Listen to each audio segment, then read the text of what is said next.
Do it this way. She don't love you like the way that she says she does. She's pretending she don't wanna mess with your love, and I hold you, need you, wanna hold you, caress you. So trust me with your heart, 'cause baby, my love goes on and on.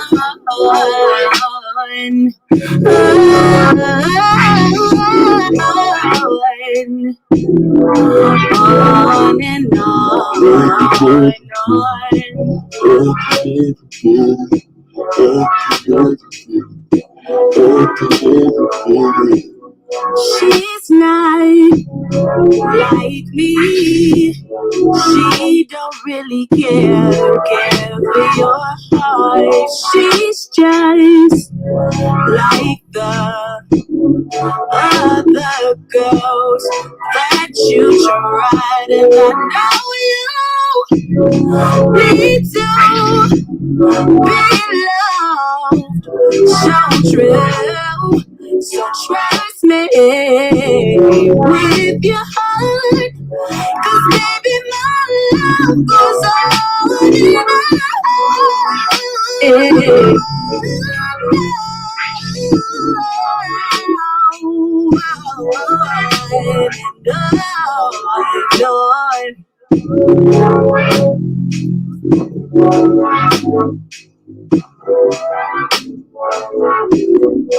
I can love you, I can love you, I can love you better than she can. I can love you, I can love you, I can love you better than she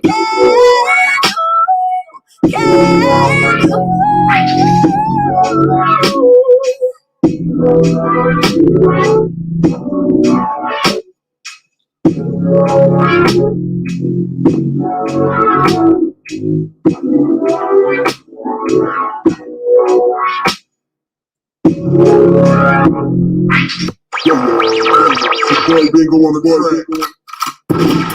I'm affiliated. I'm affiliated. I'm affiliated. I'm affiliated. I'm affiliated. I'm affiliated. I'm affiliated. I'm affiliated with the folks. I'm affiliated with the Lords. I'm affiliated with the Stones. I'm affiliated with the Fours. I'm affiliated with the Bloods. I'm affiliated with the Crips. I'm affiliated with the Thugs. And be affiliated with the shit. I'm affiliated. I'm affiliated. I'm affiliated. I'm affiliated. I'm affiliated. I'm affiliated. I'm affiliated. I'm affiliated.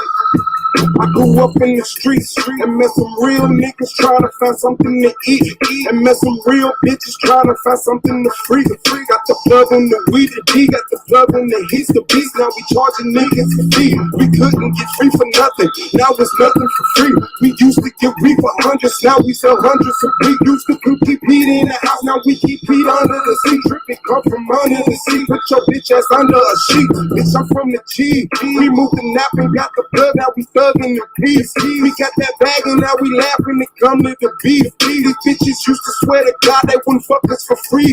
And now these hoes dying trying to suck us to sleep. Keep your yay outside, round with that K outside. Back when you can play outside, my niggas will stay outside. It's known on my grave I ride. Every motherfucking day I grind. To the motherfucking day I die. Disrespect the way that I'm affiliated. I'm affiliated. I'm affiliated. I'm affiliated. I'm affiliated. I'm affiliated. I'm affiliated. I'm affiliated. I'm affiliated. I'm affiliated. I'm affiliated. I'm affiliated. I'm affiliated. I'm affiliated. I'm affiliated. I'm affiliated with the folks. I'm affiliated with the Lords. I'm affiliated with the Stones. I'm affiliated with the Fours. I'm affiliated with the Bloods. I'm affiliated with the Crips. I'm affiliated with the Thugs. I'm affiliated with the shit. I'm affiliated. affiliated, I'm affiliated, I'm affiliated, I'm affiliated, I'm affiliated, I'm affiliated, I'm affiliated, I'm affiliated, I'm affiliated, I'm affiliated, I'm affiliated, I'm affiliated, I'm affiliated, I'm affiliated, I'm affiliated. Blue with the love got initiated. Blue with the game and the syndicated. I be the king got it vindicated. I'm with the shipment, the gang gang. We on the streets on the chain gang. Blood and blood out of we gang gang. We all in front of the same thing. Don't let this nigga go bang bang. Blaza distribute the woo woo. GD the cripple the suwu. Keep your kick hand phone now. Really low many and bull now. Affiliated, we connected. Affiliated, we respected. Man, I never disrespected. Man, we coming to correct it. Affiliated like Concord. Pit block be the vice, Lord. Rapid fire like a money bag. Almighty or a body bag. Bitch, you know we going global. Bitch, you know we ain't low. Global thugs, our color green. Anything else voting. The man is not allowed to fly a plane in his own country, but you want to convince the world that this man is not only a threat to his neighbors, but he is a threat to the entire human family. You are a liar. Liar, and the people are intellectual cowards who sit down and suck up this filthy lie. Man, I've been rapping for a minute. I don't see how niggas hate on it. Swab Boss, the greatest motherfuckers should wait on it. Even if my album drops 10 years from now, nigga, it's gonna be the hardest album out 10 years from now, nigga. The Swab Boss, you niggas should see that shit. Whatever I am in the old niggas should be that shit. Whatever they say they gon' throw, I don't agree with it. Just add a couple of my hoes and come and be with it. Man, it's Swab Boss. The reason why these niggas get hard off if 100 niggas die. First cost is a small cost. I'm trying to get my people on their feet again, nigga. But I'm back smoking weed, drinking Hennessy, nigga. And maybe that's why I'm not back on my shit. It's why I bought some 2-6 and moved out to love bricks. A couple people from Phil. Now we know we love shit. Now they know they should quit trying to make it hood rich. All that bullshit on your man, I wish you would spit. Niggas know what I'm about, and they wish I would flip. Niggas ask about the track, they wanna hear that shit. But when I ask to do the track, they don't hear that shit, man. And that's the type of shit that I don't say, man. Niggas know from the go that I don't play, man. Coming straight from the street, nah, I ain't straight, man. They ain't fucking with him, 'cause he don't pay, man. Why are the Europeans so insecure about other people in the world? And why do you, everywhere you go, you gotta kill and murder the rest of the people of the human family? Your history is written in the blood of the black, the brown, the yellow, and the red. Why are you so insecure? Do you know what brings about insecurity? What brings about insecurity is when you have a false concept of yourself. And the false concept of self is white supremacy. They believe that they are better because they are white. And as a result, see, when a man has that kind of silly mentality, Hitler had the silly mentality that the white man, the Aryan, is superior. So then at the Olympics, Jesse Owens kicks up all the Aryans. Hitler is outraged. He's angry. That's very simplistic. Yeah. Well, you need it to be simplistic. You need it to be extra simplistic. You see, they can't even take the reality. I know they can't handle. You know, look, when you take a brick, and you hurl the brick among a pack of dogs, only the dog who gets hit yelps. Think about it.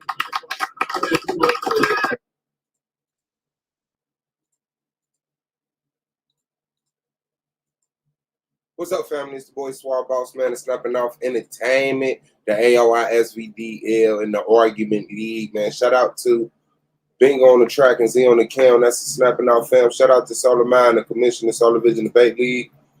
Shout out to Knowledge Born Allah, Do the Knowledge Radio.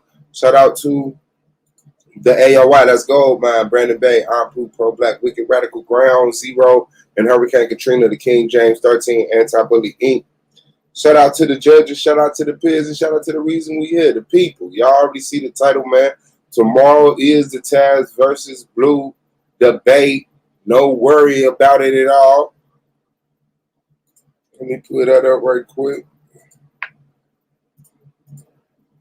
That is Sunday, the 6th. as y'all see right here, we got Taz going up against Bluu in the conversation of should Black Americans focus on reestablishing a relationship with Africa. So y'all have heard the banter, y'all have heard the back and forth. What amount that they have has been pretty respectful up to a point, but it's been getting kind of disrespectful lately. So tomorrow we will see this come to a head. 9 p.m. Eastern Standard Time. Make sure you be there or be square as shit. Eastern Standard Time. Solar Vision Debate League, man. Solar Vision Debate League. We also got coming up on the 13th is the Hal versus Anonymous debate. Anonymous versus Minister Hal debates on can the Mosaic Laws coexist with the Order of Melchizedek, man. So for those of you who love those words put together, gonna be a fire starter. We also got Suave Boss versus Tommorow, which will be on the 19th, 9 p.m. Eastern Standard Time. So was Anonymous and House. The 13th, 9 p.m. Eastern Standard Time. Solar Vision Debate League. Tommorow versus Suave. Is it appropriate to prefer the ancient people as black? No, I'm bullshit. I wish. Which would make a greater impact if all black people voted or if all black people held they vote? And then we got T-Duck and Asar, who's debating, quote, reparations for blacks, colon, yes or no, unquote. That's the 24th, man. So make sure y'all be there. Get a front row seat, man, and bring some change through. You know what I'm saying? So we can hit that cash app and Solar, we give a fuck about it. You know what I'm saying? Might even give a $5 or $10 to the debaters. Who knows? Gold Mine in the building. Time Bandit in the building. What's good with y'all, big bro? Y'all already see me on the island. You feel me with my what up? Ding, ding, ding, ding, ding, ding, ding, ding. You feel me? So, what y'all got going down, man? How y'all day been? You got up time? Now that nigga talking you don't want him to, and then don't talk when you want him. Oh, he listening to Taz. Oh, okay. Shout out to Taz. Yeah. What the hell Taz up to? Taz live over there about a Kwame Brown show, a pale girl or some shit like that. Yeah, man. So we definitely in this motherfucker. Liz, hit the motherfucking link. Hit that like button, man, out there for me, please. Yeah. Smash it. Pretty please. Yeah, follow J Henry on Instagram. JAENRI. Other than that, we on it, man. Time Bandit, what you doing, man? You listen to Taz? Yeah, this that's what's up. What you smoking on? Like trying to talk to this nigga, see what I can get. Oh, okay. Right.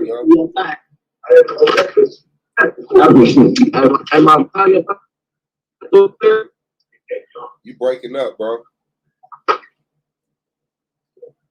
All right. I'm gonna leave out, come back. Oh, it sound like you clear now. That was Jiggy right there. Solar Mind is into the building. Don't get fucked up. He gon' sugar buck and kill, yeah. What's up, Solar Man? What's good, man? Man, holding it down for the people that's brown on my side of town. Yeah, I see your boy Chris Harris. He loves your kitchen. What happened? Yeah, he did a show. The Dogs of S.V.D.L. He's talking about you. That's crazy, man. Shit. Yeah, he just. I mean, that's the whole thing. Yeah. You know. Started being you, so I can ask some questions, you know. Right.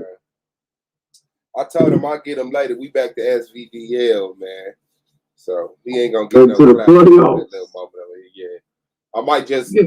collect It's the so audio. it's so pathetic though.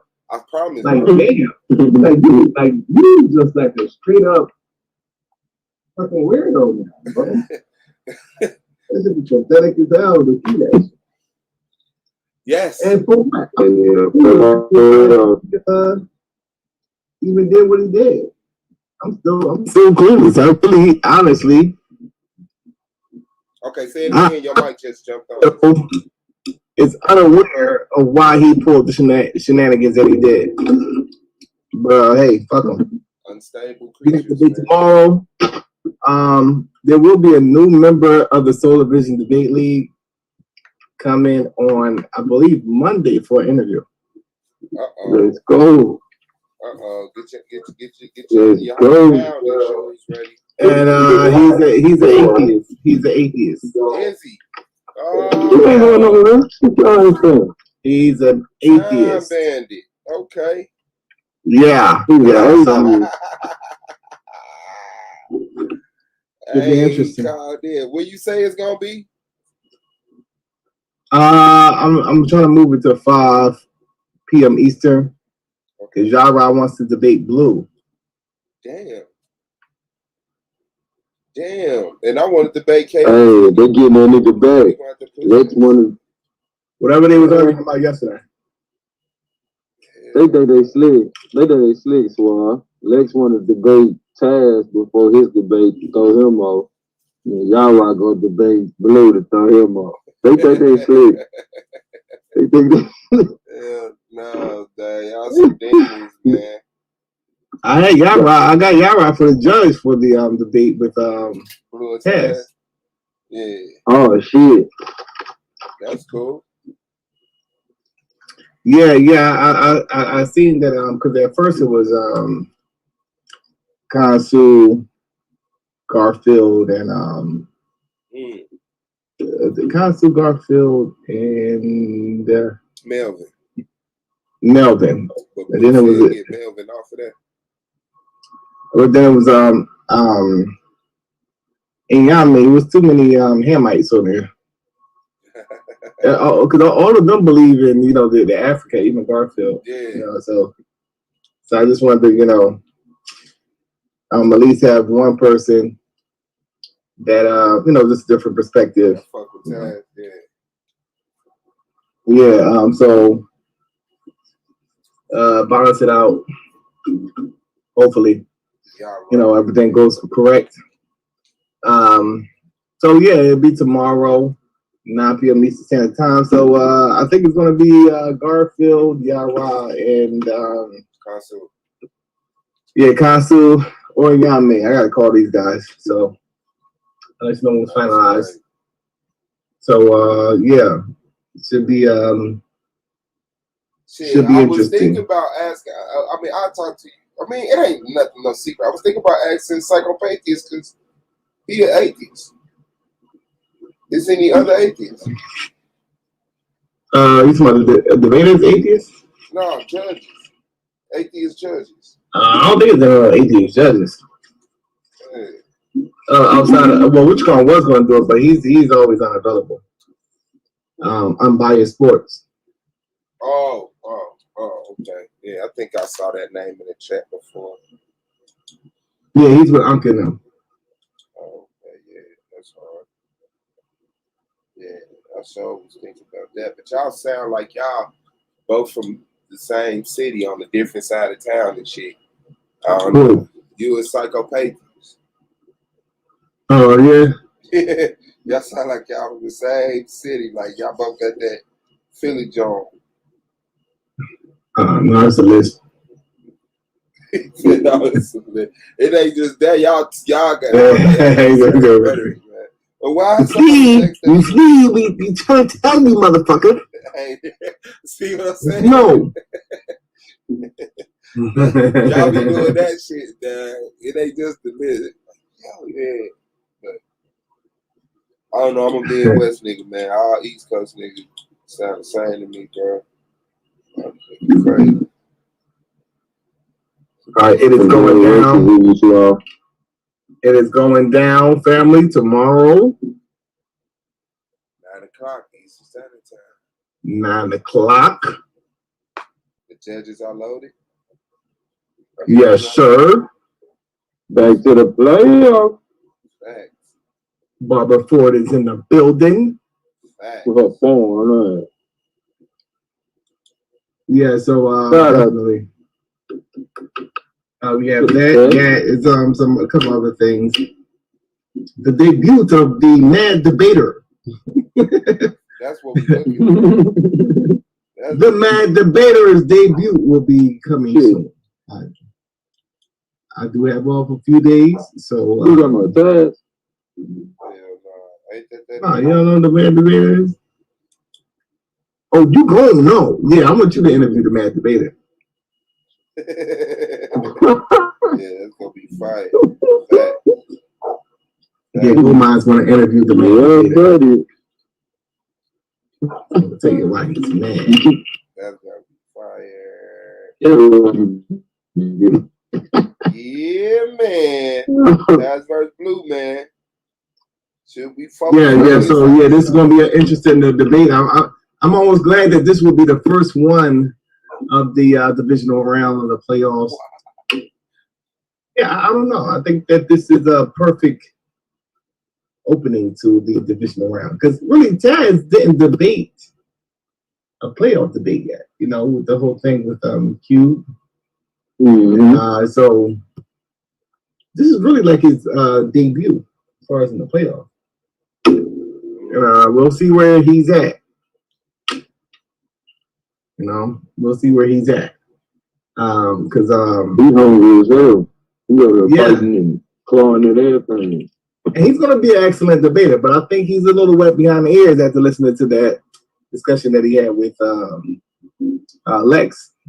Even though Lex did what Lex do, you know, as far as the topic, you know, the topic was totally not what, you know, he was standing on. He didn't want to really stand on what he really was trying to say.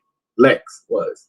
He was, you know, what we really are saying is that we don't need a double master teacher. You know? That's what we're really saying. Let's just cut through the shit. Let's cut the shit now. You know what I mean? He destroyed himself. Like, no. Yeah, that's what I'm saying. Like that. But see, that's why you gotta have Solar Mind set it up, bro. You know, those type of things you gotta have, because you know he gonna wiggle. Like, come on, bro. Really, I'm looking at I'm listening to this like, really, for real. Yeah. Well, the basketball basketball need leaders. Even like, yo, really, bro. You that thirsty for bragging rights, bro? Like, come on, bro. Like, goddamn. You don't need you, bro. We don't need a double master teacher. We don't need this leader that act like he knows everything. Hey, Bluu don't everybody want to follow. When Bluu separated, I said, I was over with. Niggas talking about Bluu the head of the dark side. I said, oh, yeah, you gone. You're irrelevant, man. Bluu was your last hope to completely brainwash somebody. Yeah. So that would have been the fire debate, but it turned into goofy shit. But you know, I'm just saying that to say that he allowed him to do that. You know, so he still got a little bit of more experience. You know, to kind of shape. You know, you can't be for the book. You see, Suave. I called him with good God allowed. He ain't answer the phone. Nigga ain't answer the phone. Experience tell him not to answer the phone. I ain't answer the phone, nigga. Okay, we're gonna do it live. You know, I want everybody to hear this shit. Yeah, you know, like nigga. He's holding you to the fire. No, hell no, it ain't going down like that. And sure enough, he came to the debate prepared, and he smoked good God a lot. He smoked it. I mean, you know, good God a lot is a little upset about the outcome. He felt as though he won. But I had to tell him, like, you know, you my man, right? when anytime it starts out like that, it ain't gonna be good news. You my man, right? Yeah. So, you know, that means that I'm not a hater. I'm not dissing on it. That nigga beat you, man. That nigga beat you. He got you. No, he didn't even go in the Quran like he was supposed to. Yeah, it was definitely but you know, good God Allah, he's tough. He's tough. Mm-hmm. So he definitely. He's the only fucking rattlesnake in the UK. He gotta be hella tough. Yeah, he's a tough cookie. So definitely, he will be back for season 4, and he say he's going in on y'all. He ain't holding no bars on you motherfuckers. He's not playing. He got a little experience under his belt now. You know what I mean? So it takes that. It takes that. You know, for you to swallow that pill is kind of hard to swallow at times. Like so I don't know, man. Bluu is a veteran. Bluu is a veteran, and he been debating. He made the playoffs every year. So I'm just thinking, like, you know, maybe it's a little experience that will give him a slight advantage in this discussion. And because the topic really, like, I could see, kind of anticipate, you know, that both is going to make some points in their arguments. There's going to be some good points made on both sides. You know, so yeah, definitely. But I was looking at the joint and after talking to Garfield, you know, with the premise, and you know, I was like, damn, I forgot he was, you know, African. Like, yeah, let me at least balance it out for his perspective. You know, we know the judges is not going to allow their perspectives to influence the debate, but still, Soul of Mine is going to be cautious. I'm going to say, you know, anyway, they put him there, and yeah. So it should definitely be an interesting debate. Yeah. Because next week, the week after that is going to be the Anonymous Hebrew debate with Minister Howe, if I'm correct, right? And yeah, there will be the and on the 19th, we'll be capping it off with the Domo and Suave, and on the 24th, we'll be Duck. Oh, it's going to pan out to be very interesting. Yeah. It's going to go down. Yeah. So by July, everything will be decided. We'll be going into the final round. Get those two debates out of there. And August, yeah, we'll probably be looking at the champion around August. I will be going on vacation, however. The last week of July. So I'll be gone. I'll be going to November. You ain't taking us with you? You ain't gonna take us with you? Oh, hell no.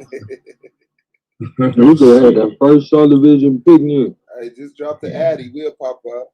Just let us know. We'll show up deep, confused, arguing about the Bible. You did?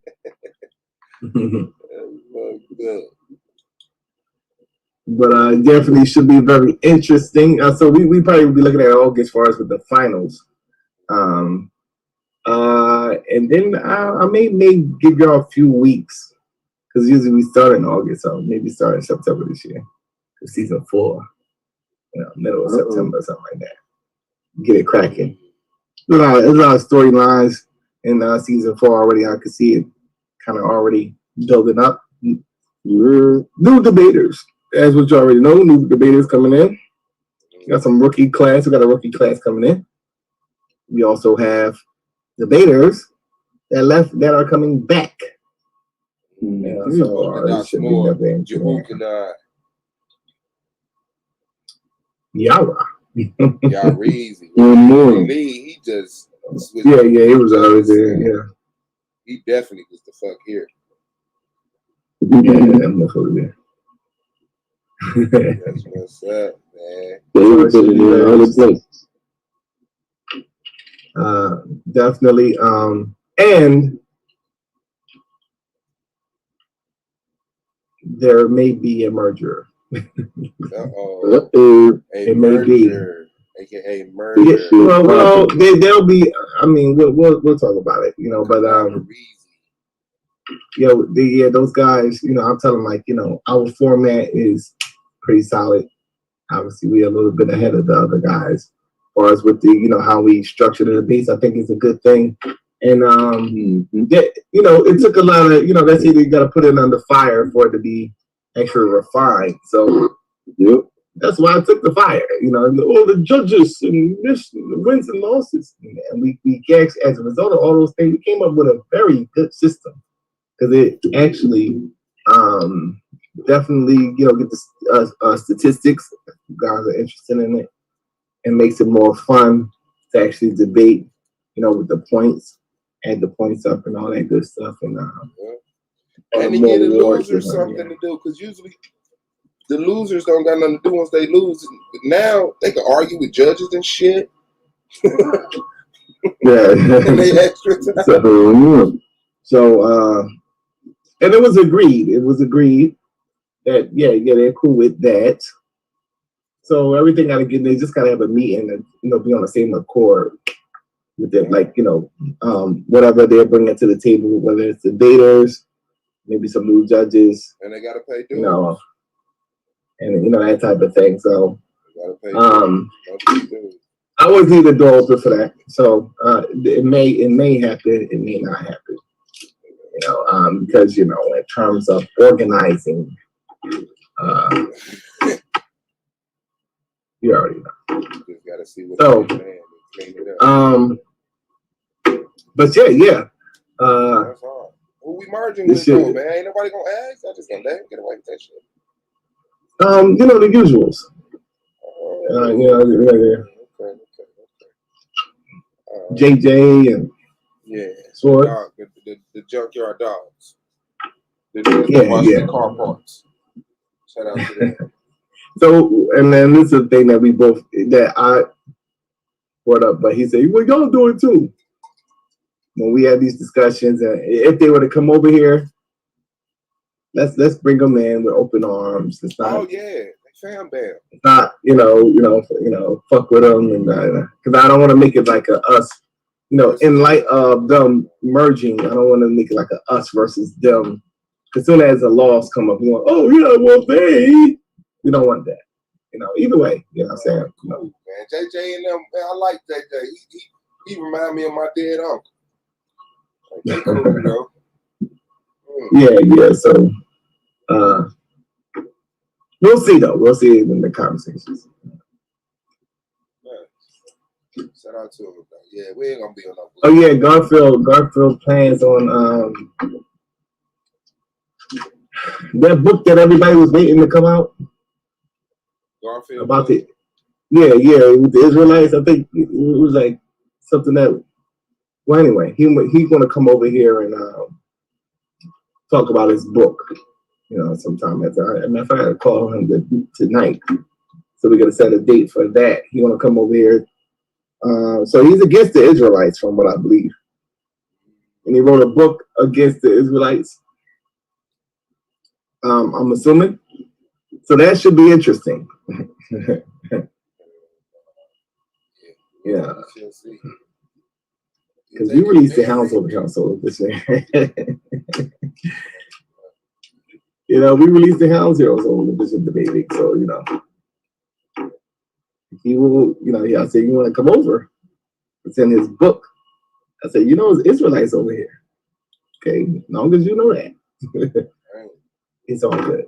So, yeah. You know, worthless the day after. Yeah, you know, that's gonna get them going. You know, the Anonymous and Yara and all those guys, hooking in, and you might want to make you a couple bucks first. Them motherfuckers be up here.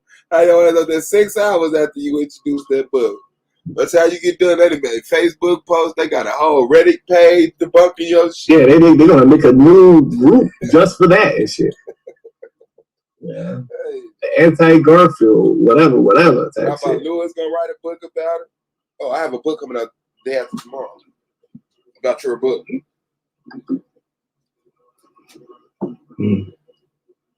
Yeah. So it should be interesting.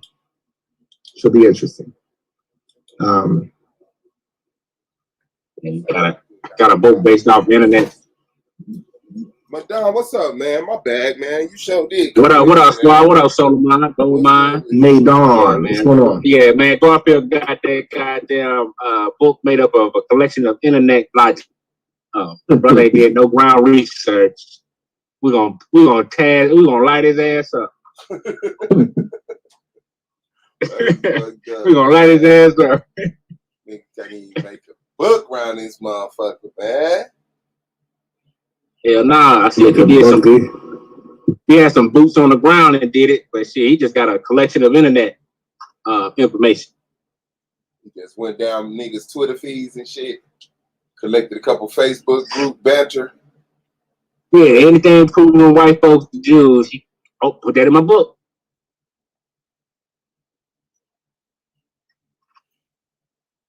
That's what's up, man. Damn. Yeah, we waiting on the mad debater dude, man.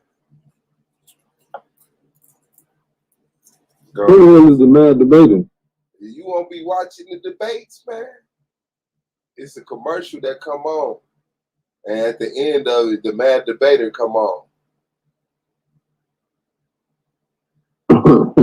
Yeah. We usually do mute out the commercials when we on the Zoom, though, and start talking about the rounds. But right. it was up there. You'll see who it is. You got to interview him. Don't get scared now. Fuck no. Don't get scared. I get prepared. Yeah, I gotta get a voice for the mad debater too, you know what I'm saying? So I'm gonna turn up. Alright, so you know what happened to the last motherfucker. So I gotta get it down pat. Remember what happened to the last motherfucker when I was in the house? Consistently do. So you remember them old school house sessions? Remember what happened to the last motherfucker y'all sick me on? I'm gonna make sure this one survive though. Yeah. Mad debater is gonna be, you know, he's just gonna be the mad debater. He's gonna be mad. Yeah, he's gonna be just a little upset or something. The hater debater. Well, you know they say it start off, you be mad, and then shit, eventually you lose your damn mind. So you gonna lose your damn mind for that with me. Yeah, already mad. I'm gonna drive him crazy. Drive him crazy. Might want to go sit down some goddamn way. You're gonna need to sit down for this conversation. I can't wait till you put that. We was talking last night, so about season 1 shit. What were we talking about, Swat, about the buddy that had the caretaker man? So they had to let him know, don't try this at home, dog. Don't try this. Some shit like that. I thought it was Shane Goofy. I thought it was Shane Goofy too. Yeah, but no, they said it was the other dude that was in the hospice, but he was like bedridden. Mm-hmm. The nigga was talking about telling his computer mute my mic. Yeah, telling his computer to mute. I was like, man, what the hell are you doing? That nigga ain't talking about who you talking to. I ain't muting my mic. What was it? One of y'all niggas went off. When are you talking to you? Rabbi, what's good, Rabbi?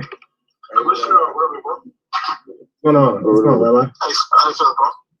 Yeah, what's good with you, bro? What's good, bro? Yo, bro, I missed you yesterday, bro.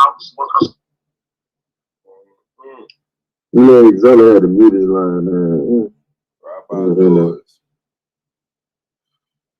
Man, I wanted to number the pages of the books that I sold already. So everybody who bought a book, could you just write 1 on the first page and then write 2 right across from that? Right. And then flip it over, write 3 on the back side of the page. And it's like 16 pages. Yeah, it's like 16 pages, so you know. God damn, man. I'm sure everybody can count to 16. This nigga wrote a match book. That nigga wrote a match book. Hell nah, that's crazy. Shout out to his ability to actually sit down and do something. Yeah, I man. showed be setting out the right plenty He books. said I he was ain't finished one. millionaire inherit. He had an inheritance of $1 million or some shit. Oh, that's why he got time to write a book. Somebody sat down, wrote that motherfucker with that motherfucker. What you want me to write? It was a brisk day. Oh, so you saying this book might actually be legit? Yo, Grandpa Lewis in the building. He said he wants to debate Suave. Can't. A lot of people want to do that. He wants to debate Suave. That nigga can't debate me, bro. He ain't part of the league. That nigga a commercial. Did the white man land on the moon? Big fast. Oh, he want that one, Suave. Did the white man land on the moon? He want that one, Yeah, man. White man landed on the moon, man. But not the moon on Earth. The moon on Mars. The moon. Hell nah. Did the white man land on the moon that's closest to Mars? That's what he's asking. Oh, he definitely. You want to take that? No, I'm good. I wouldn't even have. Let's say, did Mars? How many moons did Mars have? Let's see that. Siri, how many moons does Mars have? I don't know how them motherfuckers gonna get to Mars. They ain't got but before one. they get They got there. but one more.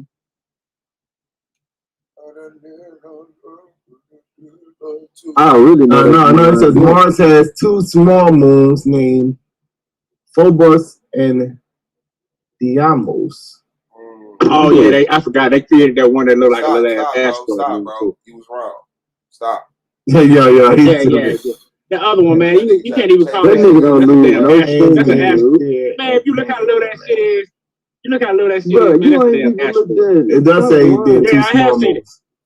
Look at it. It's like a little ass asteroid. It don't matter what it is. It's a satellite to Mars, making it a moon. They are much smaller and have irregular shapes. Is Mars bigger or smaller than Earth? They're definitely not round though. They're like Is Mars? I think Mars is a little bigger, right? I think Mars is a little bigger. Bigger than Earth? Yeah. Yeah, Earth is kind of a dweeb. Compared to the rest of them. With a radius of 2,100 miles, is the seventh largest planet in our solar system, and about half the diameter. Oh, Earth is bigger. I'm about to say it's smaller than. It's way smaller than. So that explains why the moons are smaller. And about half the diameter of Earth. You was wrong. You so green. You So so green. one, Mars is on average about 50% farther from the sun than Earth. No, with an average orbital distance of around. Is Earth or Mars bigger? Okay, so Mars is only slightly more than half the size of Earth. Yeah. So damn, that's almost like we got two little dweeb moons. That's crazy. That little ass planet. Yeah, man. You know the white man comes from Mars. Peace. What up, though? Hey man, you gotta watch out. The Lance is in the building. The planet. S.V.D.L genius. Ain't it? S.V.D.L. You can't call Mars. You can't call Mars a planet. Planet Earth is gonna come get you. Yeah, they ain't got the gas. They ain't got the gas to come get a nigga, man. I'm too far. Yeah. So that's interesting. I just learned something new. Too far, bro. I heard you saying something about this Mars. So what was you saying? We was finding out the size of Mars. I thought that Mars was bigger for some reason, but Mars is just a little over half the size of Earth, and Mars has two moons, two small moons. So I guess that's what Suave's statement was. The reason why the moons are smaller is because the planet is smaller. So yeah. Anything else will be able to be stuck in its orbit. It would be too large. I wonder if they're locked, like the moon is locked to us. If you can show, that'll be a good observation. If you can actually show a moon rotating from another planet. Yeah, that'd be a great observation. I think the only one that do that is on Neptune, the moon of Neptune, or either Saturn that do that Lance. That's the only. I think that according to NASA. A moon that actually rotates. Yeah. Yeah. I mean, if we can observe that, you know what I'm saying? I mean, it would actually. What is the biggest moon? What planet has the biggest moon? Europa. What planet has the biggest moon? Yeah, because I think Saturn got moons that rotated retrograde. Jupiter. They say counterclockwise or some shit. The planet Jupiter, the largest in the solar system, is closer to Earth than Saturn, making its moons much easier to spot with the last powerful telescope. Despite being overtaken by Saturn, Jupiter still holds the title for having the biggest moon. Yeah, Jupiter. Yeah, they Jupiter and Saturn is the ones that's burning off gases that interact with the sun. That neon and all of that xenon. Don't believe in none of that shit. Nigga, pyramid Earth, man. Right, pyramid Earth. You know what you talking about? Outer space, shit.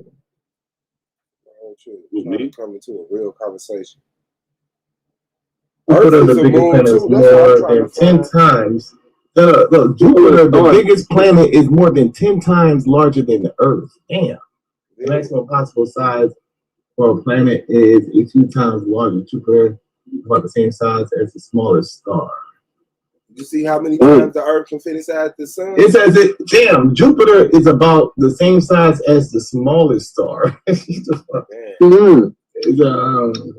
how many planets are bigger than Jupiter Earth? is the same size as the smallest. Okay, so these are the planets that are bigger than Earth. Yeah, Jupiter, Saturn, Uranus, Neptune. So that'll be 4 out of the 9. So Earth will be the 5th largest planet in this solar system.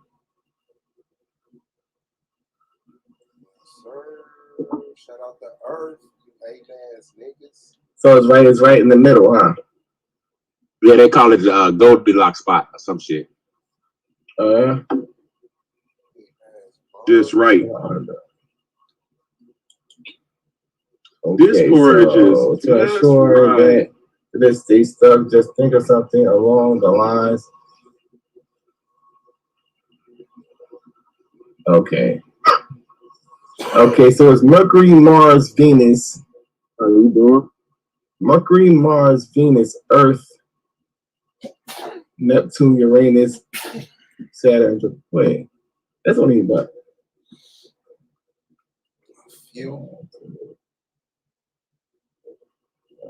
that's only 8.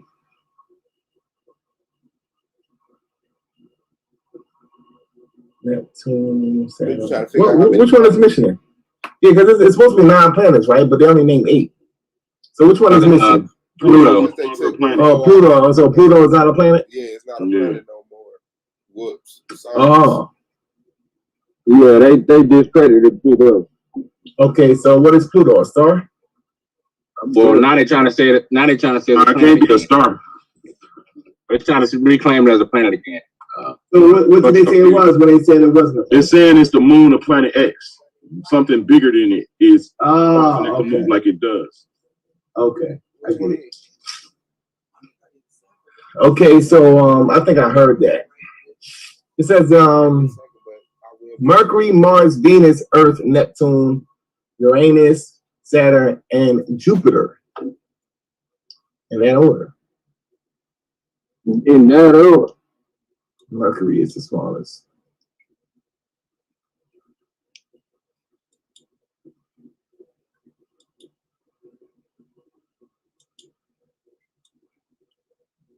How big is Neptune? Oh, so it's a dwarf planet. It's not a planet. A planet has a certain size. And Pluto was too small to be considered a planet, so they considered it a dwarf planet.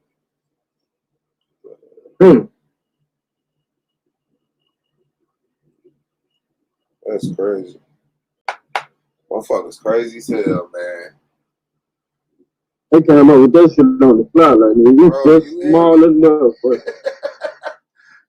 With a radius of 15,299.4 miles, that'll be 24,622 kilometers. Neptune is about 4 times wider than Earth.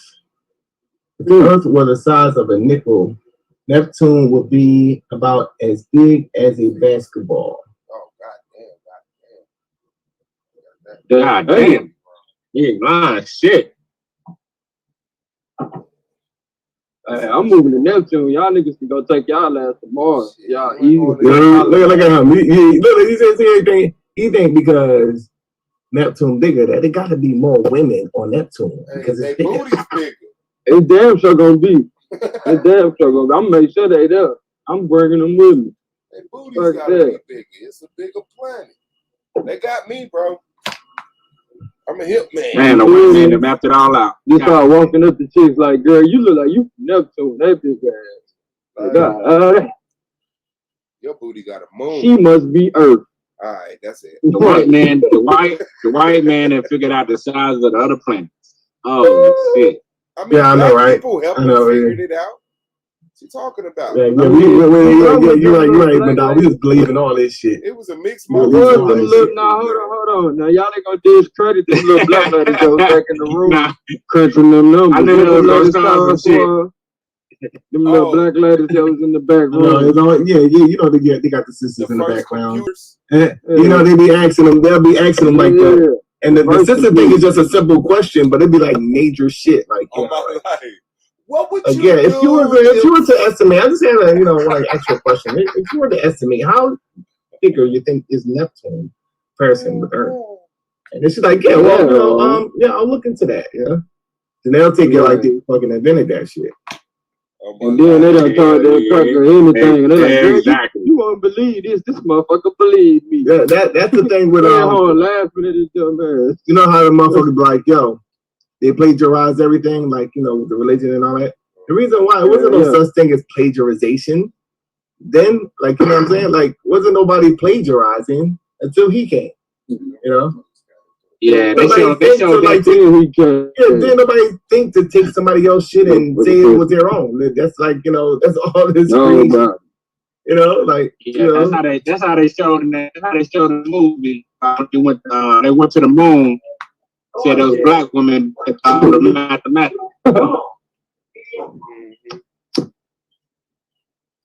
That's the games that they play.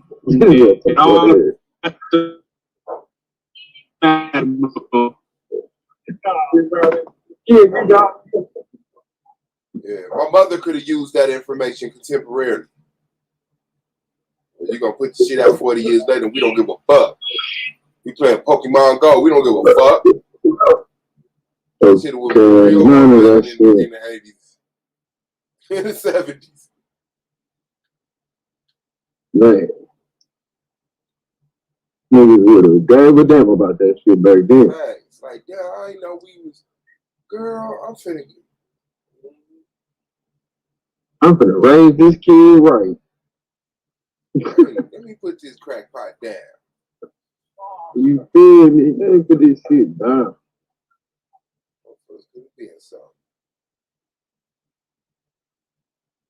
I'm walking my ass all the way around here. Oh, yeah, it's popping.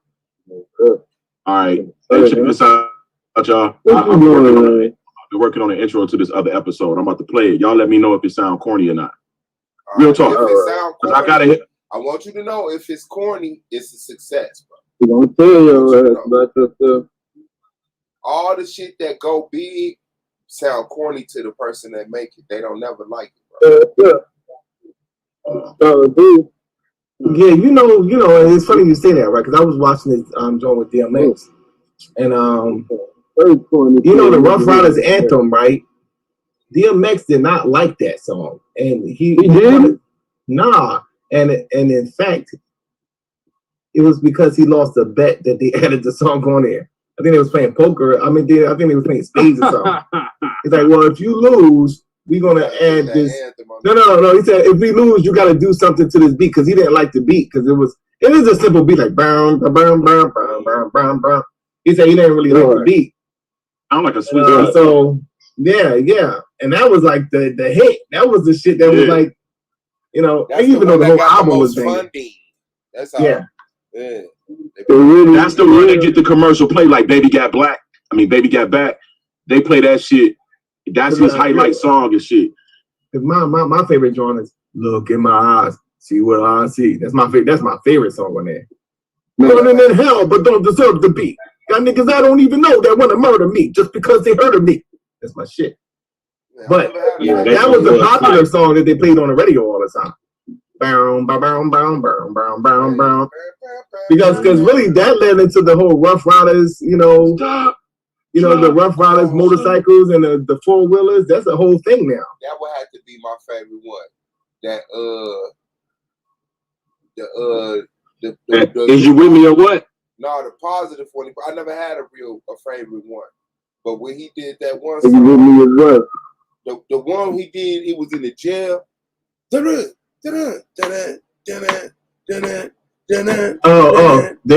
know. Yeah, that's not they don't know who he be. Damn, man. That is the one. Okay, yeah, that's my shit. Yeah, that's it. That's the one. He's like, that is. What they don't know is the bullshit. The bullshit. That shit. That's because at the end of the song, he go, yeah. That's the. They don't know who the one that gave him the slugs or the one that put him in. Yeah. I don't even remember being that song though. I ain't gonna lie. Praise. Yeah, I like how he did that. Is You With Me or What? The way he did that, Is You With Me or What? That shit was fly. Oh, that was some different shit right there. But that was way different, bro. Oh yeah, that intro was crazy though. That intro was crazy. When the chick called in, he was like, "What you talking about? Is You With Me? What? That's the That's like one of the second singles, I think. I think that was the second single, like in '98. Yeah, that intro was like, you know, the chick calling, he's like, who dick you sucking? Right. Remember that intro? She thought something, yeah, exactly. Let me see. Y'all can't I don't know nobody from y'all.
just say type thing. She Yeah, got I think a they little do that ass. on a site called Reddit or something. My cousin put me on, man. They like Reddit? Right.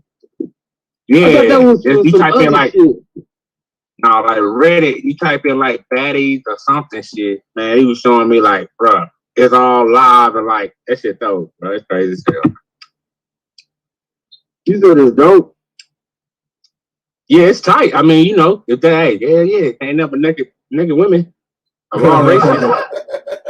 That nigga then turned around and said of all races. You nasty, boy. So you know what that means. My You know what that means when the black man says all races. He's talking about that damn white woman. That damn white woman. That's it. Yeah, You just don't want everybody to know. With a hammer that you get some feeling, man. Y'all so nasty. It ain't nothing like a white woman with a fat ass. Like, Right, man. Be turned on by shit, bro. Y'all expose yourself to every goddamn. That's how. Yeah. It's like the fig leaf has been removed. Yeah. You know? Like, come on, bro. What you looking forward to? At least when you in a relationship, your girl know the pace. You know, I'm gonna give him this type of dome, then I'm gonna give him the gawk type of dome, then I'm gonna let him go. Nah, hell nah. Like cheap upgrade as your life to keep you excited and shit. When you just come out, yeah. I mean, he's right about that though. You 15-year-old, you ain't. But see that, but you know this. Another thing is that the young boys be having to use Viagra. Yeah, you the know, gas station already, shit is crazy. already, like they be having to use Viagra. No, that's something that they do. Maybe they don't have to use it, but they do it anyway. Type shit. They be cheating. It's like sports enhancement. Niggas don't take shit they ain't gotta use. Nigga, Nah, not everybody. Some motherfuckers be cheating. Man, that mean you need that shit. If your shit don't get hard, nigga, you need it. No. I'm talking about some motherfuckers be cheating, trying to get an extra 30 minutes. I know I done did that. That's what I'm saying. You need it. Hey, let me tell y'all, bro. You will never. Nigga, I don't need it. You need it for that extra 30 minutes. Hey, you need it I for bought that one extra from the 30. gas station. Yeah, but it's a difference between erectile dysfunction and you just trying to keep a woody just to get some more fucking. Like I'm trying to fuck all night. Yeah. So yeah, I get what you're saying. That shit crazy. Yeah, but you know, I find it to be crazy. You know, so imagine when they're like, you know, of that age of erectile dysfunction. It's going to be a crazy. They're going to have to create extra stress for these motherfuckers. Hey, look, I'm working on something else, so let's see. Niggas gonna I was getting billionaire things. Niggas gonna. I remember on that presentation that I showed y'all. Remember when I was breaking down the feminism with the fuck machine? Remember the fuck machine? Yeah, you're not out doing that shit. I'm subscribed to this one lady channel, man. She be teaching niggas how to goddamn keep their shit, you feel me, together. But they got this machine, bro. I said, man, hold on, bro. It look like the machine just be doing 360s on the motherfucker. You like, bro, see, that's just doing too much, man. Oh, you talking about yeah, I seen that. Yeah, that's for the guys, the pussy talk. Yeah, I'm like, whoa, I would never put my dick in no shit like that, bro. No, bro. That shit was going around in a circle like, yo, that ain't the way the pussy work. What are you talking about? Hey, look, Solly, let's take us some blender and shit. They might know something we don't know, Solly. Shit, god damn. That's what's going on in that motherfucker? Nah, this girl, she sells sex toys. Another college friend. She sells sex toys, so she be telling me about these motherfuckers that be buying the pussy. They be buying the pussy thing. You know what I mean? That's these rich motherfuckers. They be buying that shit. Yo, that's crazy. Cause like you got to think, so they spend so much time and they like focusing on other shit rather than human communication. You feel me? To the point when it gets to the point of fucking a crazy future, bro. Y'all really know what this shit means, bro? That is crazy. Shit. Like for them to make a pussy, bro. Yeah. Made a pussy out there. Just think about how crazy that is. That means that's ultimate. Like, you know, that's the ultimate hate for women. for you to create a pussy, like, yo, yeah, this is the only thing you're good for, so let me just make a version of that shit. Yeah, you know what I mean? Like, oh, that's crazy. That's real disrespectful to create it. Just like it's not even like no body attached to it or nothing. Like, just like this pussy, you know? But so I tried to tell these niggas, though, back in the day, when my sisters used to be hanging around certain lifestyle of people, I used to be like, man, them niggas really don't like you, because they used to walk in the room and be like, ugh, fish. And I used to be like, hold on, bro, I know you ain't talking to my sister like that, you feel me? So I knew then they had a certain disdain for women. And like you talking about now, you going at the top of the food chain. We know what's going up there. So yeah, it's really like that. It's really like that. They have that much disdain for the woman and think that's all she's good for. But so here it is. Look, I up, got a too, pussy. I don't need you no more. What be fucked up is the women be in this shit. It'll be a Yeah, and because our women be with whatever we with. That's the thing though. Like with the men, it's pornography. With the women, it's the toys. It's get your ass. They're heavy. But yeah, Swab, you know our women be with whatever we with though. You know what I'm saying? So that's why niggas be having to check out the niggas. She'll be like, why you don't check like that? I see like, man, I'm gonna check your ass. I see the niggas following the vagina. I don't see niggas making women follow the penis. I see niggas saying, what I gotta do? Tight pants? Here they go. Can I have some now? No. See, tips? Okay, I'll blind my dreads. I get what I get what you saying, Swab, but yeah, I'm telling you, it's another side to the game out here with. Well, yeah, I think y'all kind of both right, because it's somebody telling it's somebody that's telling the woman what is popular, and then the guys emulate that to get the women type of thing. So yeah. And who styles the women? Who styles the women, y'all? Who styles them? Gay dudes. Homosexuals. Gay crackers. Okay. Yeah. Okay. What are men starting to look more like? Well, they dress like, with the type in popular society. They dress like. I'm just saying, like, because I'm gonna say like this though, because in the 70s, they wore tight clothes too. They wore tight pants too. Man, hell yeah. So it was really our generation that kind of baggied it up. So they really just going back to the tight jeans. Now they're going back to the tight jeans. Yeah, this shit is disrespectful. You right. You know what I'm saying? Like in the 70s, those jeans had waist on them. They looked like they was man pants in the 70s, bro. They cut the waist off these pants, bro. So they tight. Yeah. You can't put them up. But they put them up all the way and half their ass still be out. I was like, but we gotta be real though. Remember they came out with the women Jones, right? The apple bottoms. That's what they call it.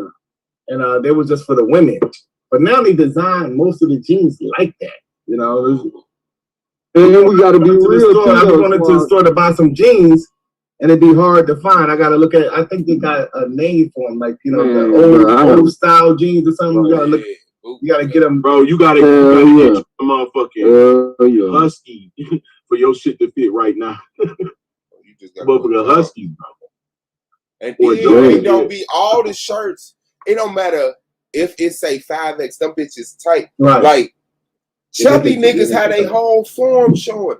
They whole titty be out. They whole underbelly. I'm like, bro, you okay like that, my nigga? Like, I don't feel okay, bro, looking at your form, my nigga. You know what I'm saying? That shit be tight in the inch, bro. Church, you know what? Church niggas made that shit popular, bro. Church niggas? Yeah, I promise, bro. Them damn minister of music and shit coming up wearing these different ass curly top, double-breasted tight pants, throwing his hands all over the place, bro. He's just throwing his hands all over the place. I'm talking about t-shirts. Talking about the same shit. Tight ass t-shirts on, bro. Like tight. What's up with the man weaves now? Like, you know what I'm saying? Like, how the person got like locks. I'm going, my nigga. You ain't going? No. Yeah. Well, the mad debater is, I'm already talking about straight lace middle. It don't be the front, it be in the middle. It's just mid lace. Man, that shit didn't even sound. So you say you're gonna do that? You're gonna do that swap? Like, it's 2021, nigga. You gotta live to survive. All this real shit is dead, bro. I'm finna throw these 360 waves on. I don't know if I'm gonna do some dreads, but I'm gonna switch it up when the fuck I feel like it. I ain't trying to fool you. It's just because people don't like barbers. This nigga gonna come to school. Yeah, like Monday. So Monday you're gonna have the 360 waves. Tuesday you're gonna have the dreads. You know what I'm saying? Cornrows on Wednesday. Yeah. Jerry curl, blonde tip dreads the next day. Whatever the fuck I want to do.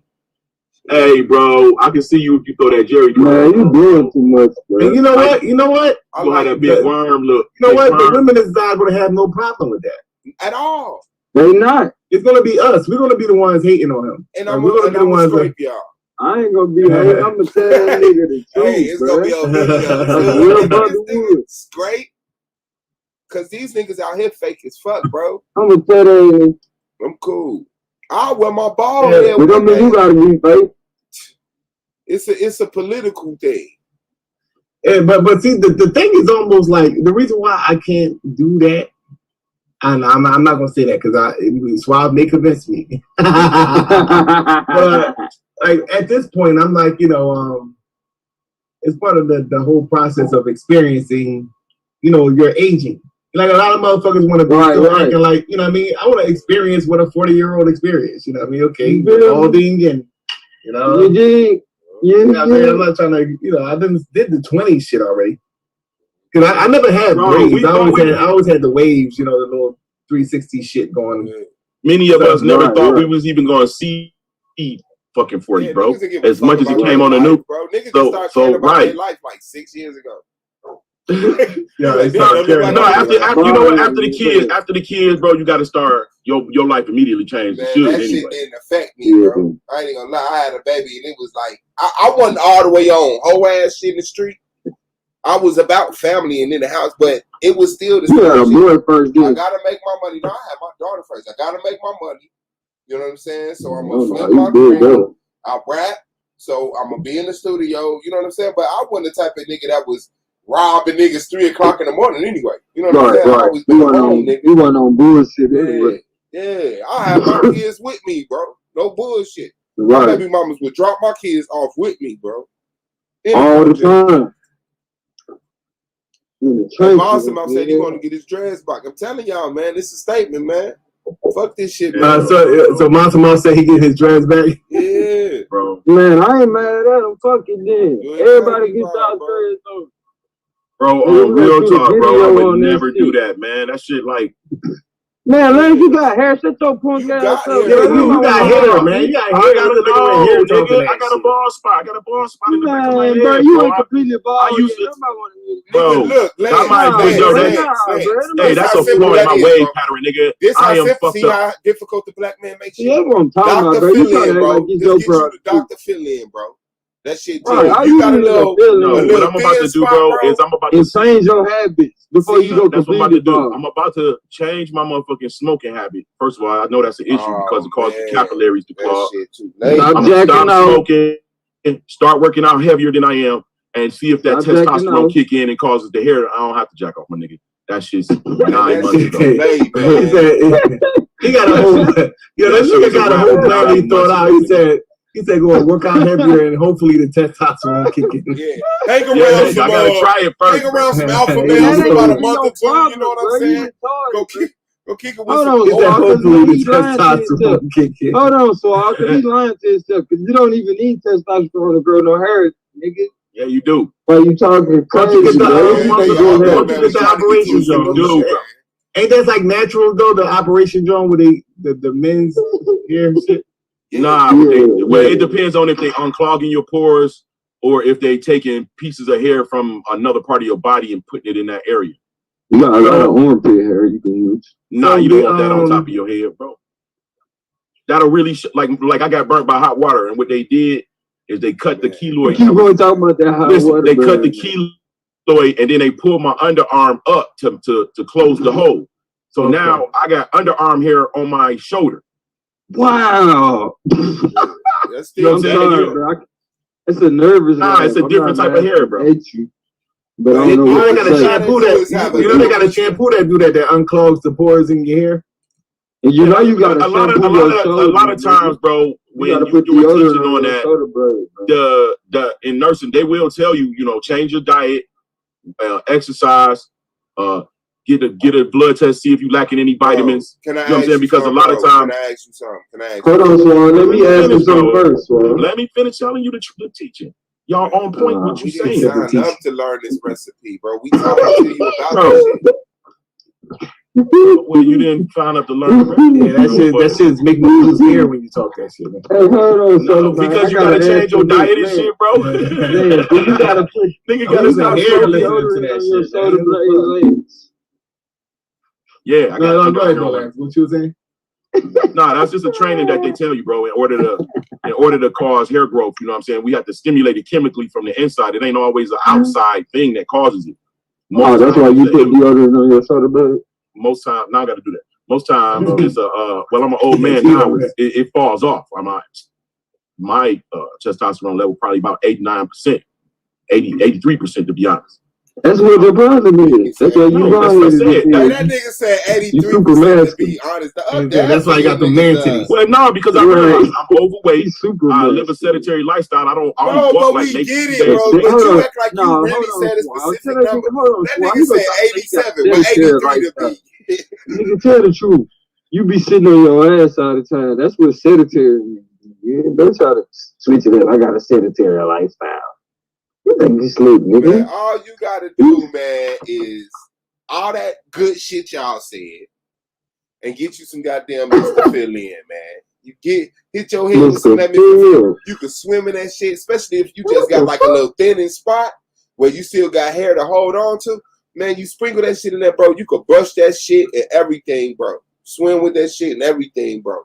Called Dr. Phil in. Had him on the show, and they did Ice-T song that he had by OG Darlene Ortiz. Only thing niggas need to do is to keep the law. That means start being obedient to what makes them live.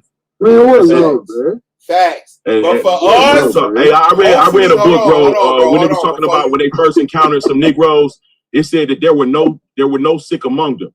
Man, hold on, bro. It was thought that they would kill. Before you just try to impress us with dumbass information. No, I ain't trying to fucking impress you. I'm trying to tell you. Okay, but that shit ain't even necessary right now. We having a conversation. We clearly having a conversation. That was like like you tried instead of showing you the book, I was giving you the quote that lets you know why I'm not just fuck. Do you think that's relevant? You dribble right away from the conversation, nigga. you literally said a one pivot and then you was gone. You was up the block, bro. No, you didn't even let me finish what I was saying. It was totally relevant. I want to be clear, though. What we can do for preventative measures in the future is cool. But I'm only here to tell Swab if I catch this nigga with a whole, you know what I'm saying, dreads on top, nigga. This nigga got the top of his shit braided to the back and the side shaded. If I catch him, we gonna debate it. I ain't no debate. That's only making me do it, bro. No, I was checking this joint out though, Domo, where they actually put like artificial hair, like for me, like if I'm balding, I'm balding on the top, they'll put like an artificial hair, like a low cut, and then they'll shape it up. It looks like a real, like it looks like it's really your hair. Yeah, bro. Like they can actually, even if you ain't got no hair on top, they can make you look like you got waves, bro. I've seen it. Yeah. So because back in the day I had waves. Waves. So one of my old girlfriends she said one of my old girls like, yeah, you should do that. You looking cute with the waves. She almost talked me into doing that shit. I'm telling you, bro. No, I'm not doing it. Listen, you know what, man? Motherfucking weekly pedicure niggas get that type of shit. Man, y'all so you got that weekly pedicure niggas. Y'all you be surprised the niggas that get pedicures, bro. Bro, I sit in a tub and I get pedicures. Hold on, Lance. You the same nigga that had I'm telling you. It's a dude that I literally know. I literally know this man. Same nigga had on the wig though. He used to stick up crap games, and now he gets pedicures. That's what he used to do. He used to go around and stick up crap games. Man, I've seen this man in a shootout in the 90s. Yeah, if you watch that Jacksonville, I've seen this man on YouTube, on Facebook, getting a pedicure and shit. Let's be clear what we talking about. Just because you in the streets. One of them niggas in Jacksonville had posted on his IG, kill a nigga and go get my feet done. And they arrested him for that murder too. And look, but see, this is what I'm saying. What? Getting your feet done. You feel me? Like, let's remember what we're talking about. Get your feet done. Nigga, you could be in the streets and still not want to look at some fucked up hands. What's up, man? No, I'm gonna tell you how it happened. But look, hold on. Let's be clear though. Let's be clear about what we're talking about. Niggas is talking about a man weave. Okay? Like what Lance got on? A man weave, not a wig. Like the judges wear? That's the same shit. Nah, we've been like the pharaohs wear the judges don't wear that like shit. The pharaohs of Kemet wore? Huh? Well, he has a point. This has always been popular throughout time. Throughout time, this has always been a popular thing. Don't cut niggas like that, Swab. Man, fuck that. Like, that shit can't cut me. Shit, I'm not an Egyptian, nor do I wear powdered wigs, nigga. Shit, nigga, I'm like the niggas of America. You feel me? Like, I think, yeah, I mean, because ultimately, bro, like, it's like black men specifically have pushed too many narratives associated with women doing certain things because of what they image mean to them.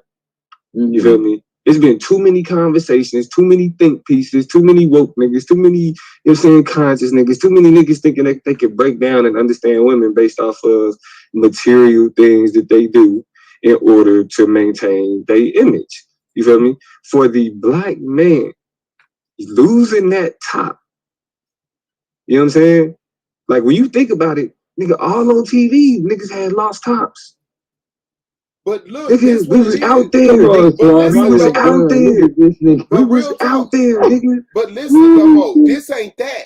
Like, I know that's like the first. I would roll my dice and say that's what it is too. But real talk, experience life. The thing is, I've never been uncomfortable with being. I've never been uncomfortable with being bald, bro. I've never been insecure about being bald. When my shit started thinning, I didn't give a fuck about it thinning. Yeah. You know what I'm saying? I wasn't the first. My uncle went bald in high school.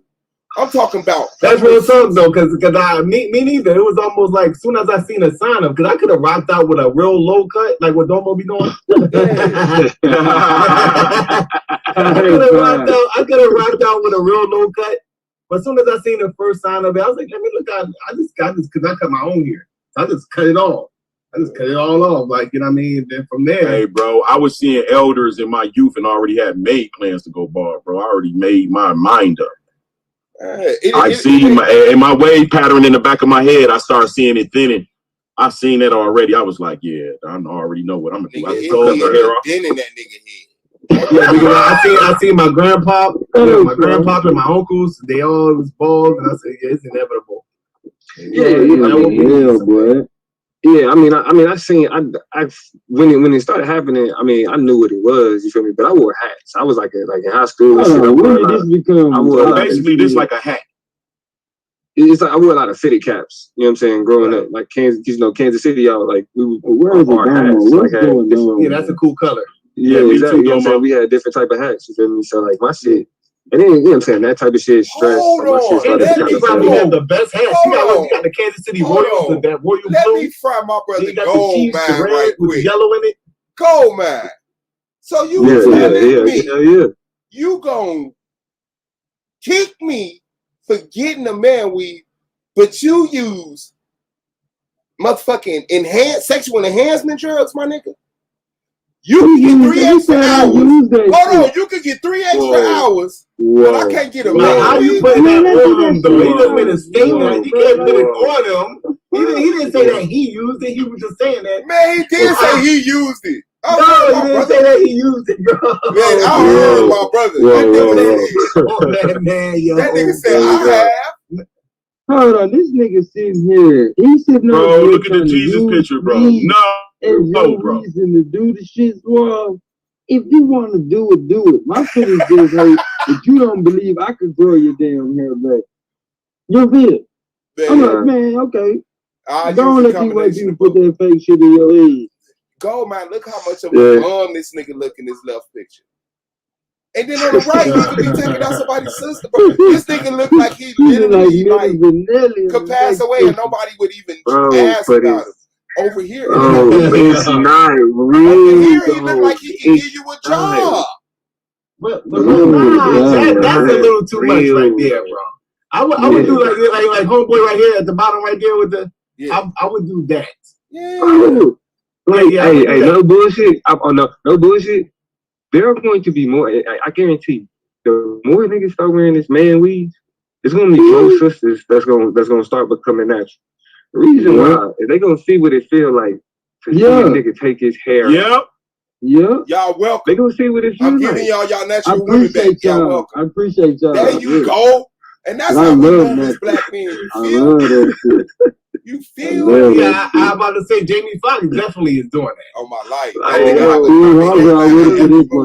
Oh, so if niggas start getting that's too much right there, bro. That's too much. You know what I'm saying? Stop. No, that's too much right there. They getting their booties and breasts done, bro. Yeah. Bro, if I give myself 2 more inches to what I already got, yo, what? Yeah, that is a good hold on. We critical of this shit. I'm not, nigga. Wait, nigga. I'm joking, man. This nigga just said you Hey, you know them checks. What they call them checks? What they call them checks that they was giving out with the COVID? The PUI checks or whatever that shit is. PPP checks, man. There's been a lot of new booties walking around this motherfucker.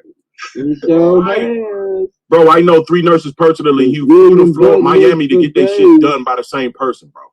All of a sudden, everybody got a fat ass now. These PPI checks. What's wrong with this, bro? Coming from this to that, this to that, this to that. Man, stop telling on your auntie, man. Ain't no wrong with that, bro. And you did like 60% of the job. You only really replaced it like 30 to 40%. Ain't like you just, you know. You know what my last auntie did? That's a lot, bro. That is a lot, dude. 30-40%. And you got that smooth top on top. You feel me? This is like blade. Yeah, that's gonna be an unfortunate reality when you have to take that bitch off. But you only got to take it off once a week. Or when you find you don't even got to take it off. But this is the thing, though. This is what you're going to be competing with. You know what I'm saying? Like, some bald ass nigga talking shit to you. Trying to get away. Yeah, we gonna be trying to get waves to compete with you niggas. Remember back in the day, I used to brush the shit out of my head to get their waves. We gonna have niggas with their hair just to get bro, why they doing a part in the nigga head where they gonna put the shit at, bro? That's crazy. But that's what I'm saying. And you don't gotta take it off. You just go to the barbershop or a beauty salon and get some more glue. And they redo it. You don't gotta take it off every time. So wait. So do you? What do you do with that? You put a do-rag on. You put a do-rag on at night. And then you go to the barber every week, like you do now. Bro, I mean, so when it gets old, what it begin to look like? It start coming up around the edges. It start coming up around the edges. That's what I'm saying. Think about what happened though. Think about what happens though. Your hair start growing out on the sides. And your hair on top ain't changing. No, you get a haircut every week, bro. No, you gotta definitely stay on it. A nigga like me, I can't do that shit. Cause I be you can't bum it, bro. Like a nigga like me, I used to be like, fuck it, I'm a bum it. Yeah, I be on some fucking shit sometimes. My shit be looking. Niggas be laughing at me. I wouldn't even be knowing they laughing at my ass. And you know what, bro? When you bum it, the grind feel real. It's the style now anyway. The untamed fro. That's the style anyway, bro. Nigga, that's the slave. All of them don't gotta be sick ass 360 waves. Niggas get that. Niggas ain't working. I'm gonna get that shit. I'm gonna get the 360 waves if I'm gonna get it. I'm going all out with my shit. No, the real shit though. That's what I had naturally though. When I had my regular hair, it was waves. Hey, let us get a picture of you with your hair, Huh? Let us get a picture of you with your hair. What are you talking about? Yeah, digging that archive. Digging that archive. Let's get. Oh, you talking about like a picture of me with waves? I can get a picture with that. I gotta find one. I can find one for you. What would you think about if I got it? What would you think if I got like the wave? I think my passport. I still got my hair. Oh, I still got that. What she say, Domo? What she say, Domo? Oh, wow. People, you asked her live. Oh wow! She accepted it. About that. She accepted it. You about that? She said that nigga need to get his head did. Nah, don't do that, Domo. I mean, go, man. Do not do that, bro. That's you too real right now. You too real right now. Stop. I'll be at the crib in the smoke jacket looking like a I ain't doing it. Okay. That's why you got that Kobe picture up. That nigga plotting right now. Man, look at this nigga, man. He went from your granddaddy to your sister's boyfriend. That nigga went from the butler with but I ain't. That's what I'm saying. But like, that's what I mean, bro. Niggas is trying to appeal to some other motherfuckers, bro. Niggas, I think what he's doing is evolving, bro.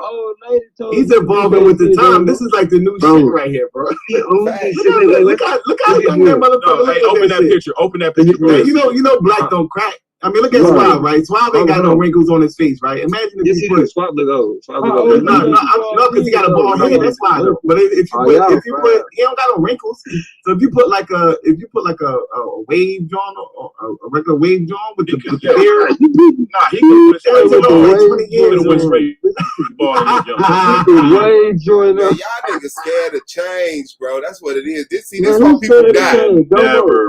How you shape up the ball part? Look, they got this ball part shaped up. Yeah. I'm trying to get Domo together. I can't lie to myself, bro. Domo, I'll put yours in, man. I'll put your weave on. There you go. Yo, he said I'll put your weave on for you. I'm a barber. You shouldn't even be a part of this conversation. You don't need to be a part of this conversation. You are not part of this club, nigga. That's why he's fucking with us right now when he's talking about it. Look, bro. Y'all I mean, it is what it is, bro. But hey, we're raising the standard of beauty. Hey, you hit the strip club as soon as he left that motherfucker, bro. Let me tell you what make niggas go bald. That nigga hit the strip club as soon as he left. No, what the fuck was that, bro? Them close Did you see that shit, bro? y'all keep getting them close cuts in your Bro, it was nothing else for that motherfucker to drive either, bro. He has to drive. Coming now, nigga.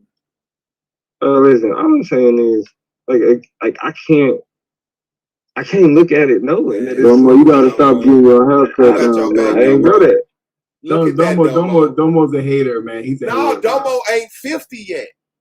50-year-old Domo gonna be like, man, you know, hey, Cynthia, what y'all think about me? Oh, we I don't even look, Domo. It's not even a lie, bro. That's what I'm saying, Domo. Listen, I'm not lying. I'm switching up. I'm just gonna pay for I'm just gonna pay for whatever little surgery. You know what I'm saying? Whatever little. Hey, what would you think if I pay for that? Came through with a man weave on. That's the lie. That's the lie, right? Yeah, I'll pay for that shit. Nah, that's not cool, bro. That shit is dangerous, bro. I'm talking about like a man walk around, bro, and then switch up when you want to. Dreads. Do whatever you want. Switch it up when you want to. I gotta be able to. It gotta feel real, bro. It gotta be. Why do it have to be that way, Domo? Why do it have to feel real, brother? The black man's fear, bro. Because it's my sister say that's a no-go unless I was about to make a. That's your sister. Your sister ain't attracted to you. Oh, that's what you talking to your sister. Look, I mean, cause look, ask them women that gotta sleep with. Hey, did your kids eat? I gotta look at it like this though, right? Well, like for me, what you want to do? Get you know what I'm saying? It's like, why am I doing it? You know what I mean? If I'm doing it to like, oh wait a minute, like if I'm doing it to look a certain way or for certain people to look at me a certain type of way, you know what I'm saying? I don't want that. I don't want them to look at me based on the fact that I got tested. Why do you wear Ray-Bans when you could get some very good glasses from CVS? Why did you drive all the way out to the that's a good question. Okay, that was listen to this, y'all. They sell box My wine. sister say, unless you gonna go to an event. Hold on, Lance. Your fucking timing is horrible. You can get box wine from CVS. Matter of fact, you could get the box wine and your glasses in the same place. There's no reason to spend $300 on some wired Ray-Bans and drive all the way out to the valley, bro. Uh-oh. My insurance paid for those Ray-Bans. Okay, my insurance will pay. My insurance will pay for my hair. Now, Lance, you have the floor. What did the sister say? She said, you know, that ain't no real nigga shit, but unless you was like about to get married, like go to an event or shoot a movie or a video, you don't recommend that shit. It's not real nigga shit. So yeah, that's what the sister was trying to convince me. like for the wedding to get that done for the wedding. For the wedding, though. I mean, you know, pictures, family early pictures. the rest of the time. Like Man, she don't recommend no y'all damn feeding y'allself this shit. Shove the goddamn spoon down your throat and update the goddamn raise the standard of beauty in the black community, man. Hell no. We don't gotta walk around looking like we've been just eating Burger King our whole life, bro. It's an image thing, like it's a hard thing. And what almost I somewhat agree with. This is why I don't do it. Is because who am I doing it for? Like I'm not doing it because I don't like you said, you don't care that when you went bald. I didn't really care that much. I just cut my hair off and kept it moving. Have you ever had long hair, Sully? Now, if I want to do it, then I'm gonna do it. But I'm not just gonna do it. Just Have you ever had long hair, Sully? I never really was into the extra long. My shit is like African. My shit is like African hair, like, you know what I'm saying? Because even if I had got the braids, my shit, them little skinny ass braids, the niggas that be walking around here, the little skinny braid niggas. My shit is like the flat African Nelson Mandela shit. It ain't like the big puffy afro shit. Hey, yo, somebody with alopecia can get it. I won't even rock at them. Y'all got shit. Fuck, man, everything I gotta be a goddamn devastated. Fuck it, man. I'm living my motherfucking life, man. I'm getting me some goddamn 360 dreads, nigga. I respect this, bro. 360 dreads. Because that nigga gonna mix it up. He gonna have dreads on the top with the waves on the side and shit. And then look, and I'm gonna tell you, I'm completely comfortable with my stand, with like how much who I know and what I know. But know, motherfuckers gonna jump on the nigga dick.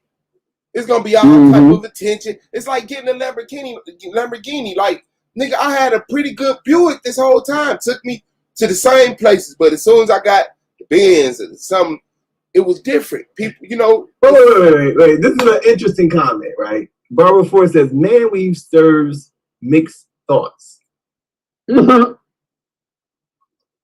Mixed but what about thoughts? the women weave? No, wait. But what about the women's weave though? Like that was.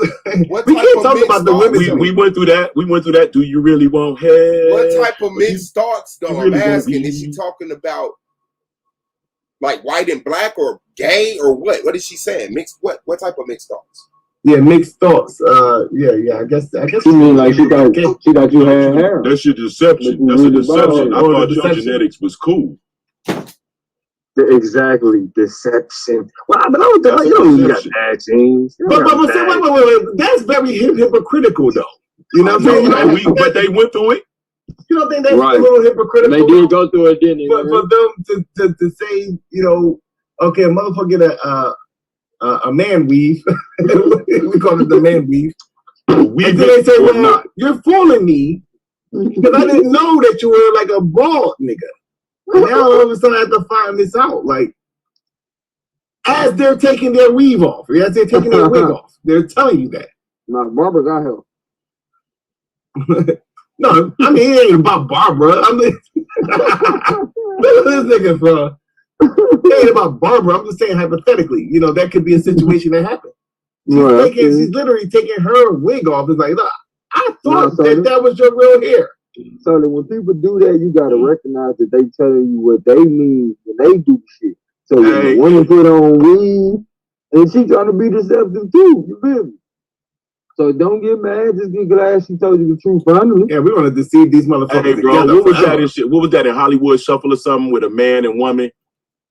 Going like they about to have sex and she took her leg off and he took his I'm gonna get you. I'm gonna get you.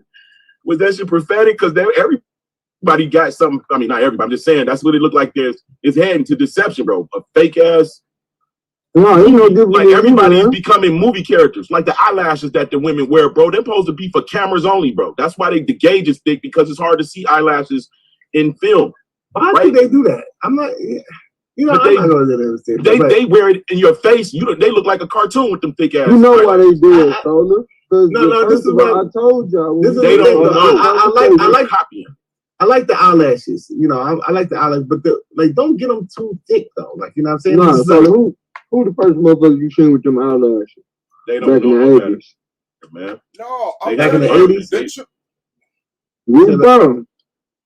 Man, this nigga crazy, man. You You know didn't know what when they you was looking at these weave and motherfuckers. Y'all want to eyelashes. know what they getting their style The from. first nigga with eyelashes I'm was telling not you. RuPaul, man. The first, you Yeah, never knew yeah, who because had you know lashes. what's crazy That was though. the thing. That's why your mic messing up. I think good God a lot. That shit sound like the ocean in that nigga background, bro. Mm-hmm. Oh, niggas my in bad. Niagara. Your mic check. No, we never looked for weave and lashes when we was kids. A lot of people fucking wore weave. The thing is, I like them both. I like the natural woman, and it does look good when the woman do herself up in that way. I just miss the natural woman at this point in my life. So they're becoming more natural today, though. Yeah, they are. But now that I'm with Katrina. Katrina, when I met her, she had lashes and weave. She took the shit out. She been with me for 3 years. Now I don't mind her getting weave and lashes. You know what I'm saying? She look good with the shit. It's just I miss touching hair. I hate it. Don't touch my hair. I hate it. I just hated that shit, bro. It just, and I was on my pro-black shit, so it evens out, and you be like, well, as long as the weave compliment your hair, but don't just braid your hair up and then glue some shit to it for 6 fucking months while your hair up under there suffering. Like, nah, that shit crazy. And I hate it when it takes over your life. I can't go out unless I'm like this. That's when it gets disgusting. I can appreciate both of them. Right. I'm getting the man with just black man. I mean, black women's beauty is a big ass industry. That's like the biggest industry. And they're starting to take over it more and more. Yeah, because ain't nobody fucking with the black woman. And this ain't just because I'm looking at like the new forms of beauty and what is like being popularized now and the natural look and all that. And the black woman is by far more exotic than any other women. Like for with the eyes and the lips and all that, and all that's going to be all that's being emulated. Killers, bro. Black woman lips are like fucking crack, bro. Yeah, so it's, now it's like this big beauty industry that's catering to these black women's features, and that's a big thing now. And got the perfect. They didn't finally. Now they don't got to blend to makeups to make their skin. Yeah. Now they got a perfect complexion for them. Right. And that's what I'm saying. Like, cause Brother D does weddings, so we be there while they putting the makeup on and all that type of stuff, and like they have like a whole thing now. Remember back in the day with the Revlon and shit, you could clearly see like, what the fuck is like? That is not your complexion, But now they got it. Now they got the makeup so that it kind of fits the actual complexion of the woman and just enhance her feature. They got even like this type of oil that they put on a woman's face that just enhance their natural complexion. So they're gonna be suave and solid somewhere, right? Hold on, let me say it. I would never get braids, bro, because I know that naturally I could not get braids. My braids have been look like them teeny braids and shit. Them niggas with the little. I got that fucking African hat hair and shit. My shit back down, but it was easy to wave though. That's the good thing about that type of hair. It's very coarse, but once you brush it, man, it definitely is. Gotta throw that do-rag on there. Gotta put that Murray's in there and that hot water, bro. Yeah, I used to put the sporting waves on. The sporting waves. Oh, that shit's flaky. Put the sporting waves on there, throw the fucking do-rag on there. Man, they still sell Duke up too. I said, what? Yeah, I fuck with the Duke too, though. That Duke will get your shit right there. Yeah, the Duke, I fuck with the Duke. Well, you might have to turn around and hit it with a bar of soap to harden them bitches up, but you definitely gonna have some feather waves. Some waves, but they gonna be soft. That shit did miracles, bro. That Murray's grease, I went to prison. That's when I learned about that shit. Man, you hit that shit with that hot water, man. That shit instantly, girl. You throw that shit down with that do-rag. Shit. Nigga. Niggas walking around. That's why I say prison preserve, Put man. that hot towel If on they let niggas out of jail, if they free y'all black men out of prison, a lot of y'all gonna lose y'all girl, man. For real. That nigga stupid. It was a girl that was saying she was arguing with matter of fact, this was Brother D. She was arguing with him. And she was like, yeah, because all the real niggas is in prison. He got mad when she said that, bro. I was like, you was locked up before too, so nigga got offended. I said, nigga, you just got finished doing 8 years in prison, bro. Like you don't think that you're one of those niggas she talking about? Nigga just came home talking about something. How you talking about some real niggas in prison? You know? She got mad when she said that. That's why he mad. Like, you trying to send me back to prison? No, fuck that. He said they ain't even out on parole. God damn, she said all the real niggas. She said all the real niggas in prison. All the real niggas in prison. That means it's at least some real niggas out on parole or pre-trial. I know, right? What about the niggas you got free today? What about the niggas they never got caught though? They not real niggas. The ones that ain't get caught. That ain't get caught. Shit, that's because they start faking it after they did that real shit. Right, but that's kind of like an aspect of the truth. It's like you got to curb in this society. You can't just be a black man walk around this motherfucker doing what a black man. You know, you got to control your zone. You know what I'm saying? So you really got to even watch where you go because your whole mindset conflict with societal standards in certain environments. It's like, nigga, you can't talk to my woman. You don't see me standing here talk to me. But they'll walk right up. Hey, Gwen, you trying to sell us some shit or doing some goofy shit. Fam, all right. All right. I was at the liquor store, I promise, bro. That's why I don't even like taking Katrina with me. But we was coming back from somewhere. I stopped at the liquor store. Matter of fact, we had just came back. I was live. We was in the U-Haul. I went up back to East Chicago to get some shit. Came back down here, stopped at the liquor store. She got out, stretched her leg. And I'm still standing there. Dude start walking right up to her. Little drunk ass, short, crackhead looking, begging ass looking. Man, I damn near knocked that nigga out, bro. What the fuck you doing walking up on my girl? You know what I'm saying? He knows you there. He knows you're there. Like, he's like, okay, I'm choosing to talk to your girl. Yeah, he walked right up to her like that. Bro. I almost cleaned you right there, but you look like you struggling in your mind, so I'm gonna leave you alone. Hey, like that, you could have walked up and spit on her, slapped her, and then she'd have been looking at me like, why you let that nigga just walk up on me and spit on me? You know what I'm saying? Right. I know, I was trying to see what he was gonna do. I know he was gonna spit on you. I say you was trying to see what he was going to do. You supposed to prevent him from doing it. You know what I'm saying? You can't wait for him to do it. Goddamn, my bad, man. I'm sorry, my bad. That's funny. I didn't think the nigga had no more saliva. He ain't got no money.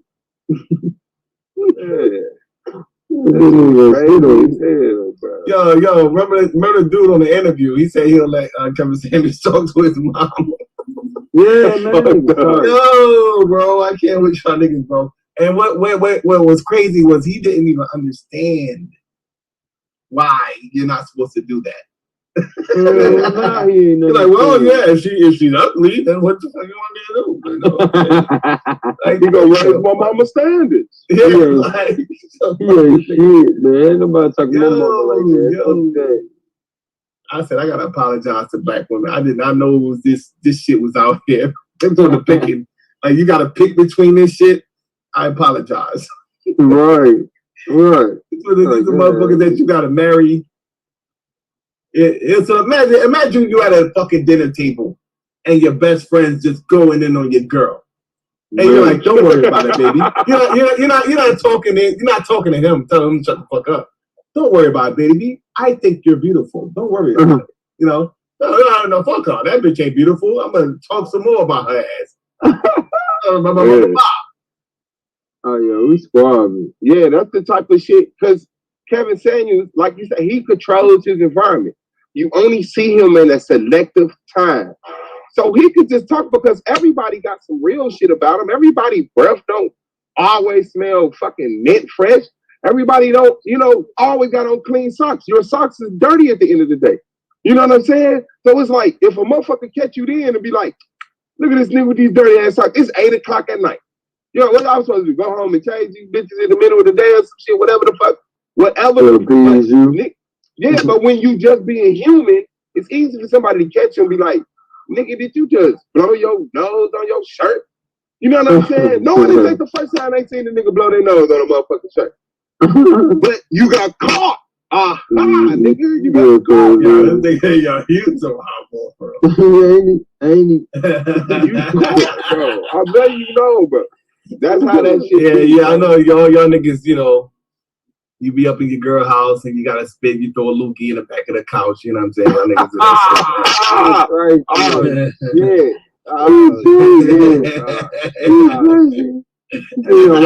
that shit into the side of your leg. Somebody can't see the road. Yeah, you throw the loogie in the back of the couch. Nobody's gonna see that. They're not looking at that couch. Yeah. Nah, bro, I definitely motherfucking ball that booger up and let that motherfucker drop, I ball that motherfucker up, let that bitch drop. Shit. But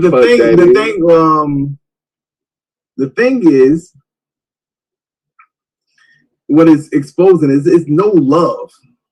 There's no love there if you're gonna allow that. That should be personal.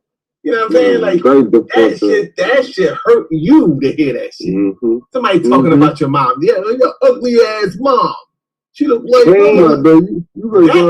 but see, like this nigga say, that's because you're emotional. I will be emotional then. You're right. You damn right. What are you talking about? You're emotionally. How we make all these excuses to be a bitch ass nigga, bro? We got every excuse in the world to be a bitch ass nigga. You know what I'm saying? Like, I don't want to be emotional. So you just gonna fight? Like, what other reason you gonna fight for? Yeah. Like, come on, man. Like, I get pick your battles, but like, which one do you fight for? You feel me? Like, come on. Like, that's like the one brother that said, I ride for my homeboys, but my daughter, she ain't no gang member. Oh, my life. Fuck, nigga, you crazy? Yeah, that shit was gay. What you gonna ride for, my nigga? Like, I'm riding for my people, period. Nigga, I'm not picking and choosing. They teach you that in the military. What's that? They teach you like this is what they'll say. They'll say something like if there was a war, they'll ask you those questions. I know in the military police they be asking you questions. So they'll say something like, if it was a war, and it's your family and your fellow troops, like who would you So everybody was like family, and then it was like, so this is what they'll say, They'll say something like, if you save your family, they're not trained to help defend the country, so they're gonna end up dying anyway because they're not fit to fight the motherfuckers. So the smartest thing to do would be to, save your fellow troop, and when you do that, then hopefully, they're more capable of fighting them off and saving your family. This is what they'll say. So they have the same philosophy in the military. They try to convince you to turn okay, the Russians invaded, and it's like a bunch of soldiers. And it's like, they come in and like, okay, who I'm gonna save first? I'm gonna grab my family, or I gotta, they're telling to the soldiers. I'm gonna call and check in with my commanding officer. You know what I'm saying? You know what I mean? I'm reporting for duty. I'm not calling to check on my mama. I'm reporting for duty.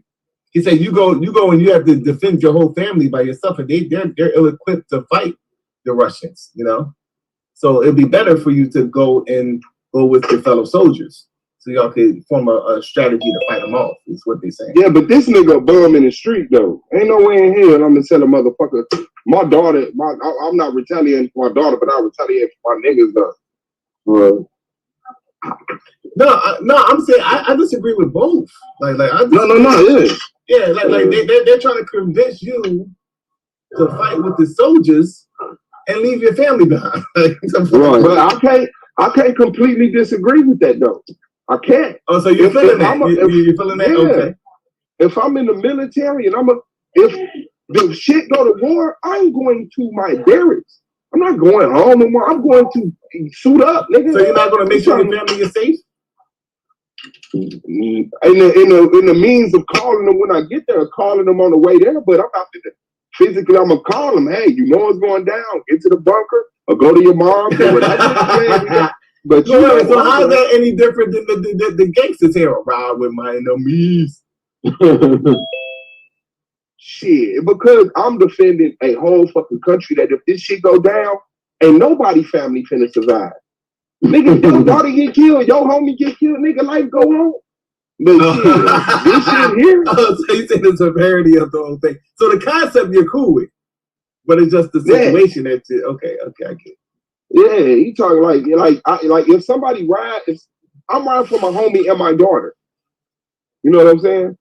Like for him to say he not riding for his daughter, but he'll ride for homie. But their mentality is like war, though. They really are in this whole thing like that. You know what I'm saying? Their mentality. Yeah, in that manner, in that disloyal manner, and that's the only way. I mean, you know, war ain't just about war. I'm talking about the gang fight. I'm talking about the gang members. They thinking like war, though. It's like war. We warring with the Crips, you know? Yeah. Shit. I'm warring for whoever the fuck shoot my daughter too.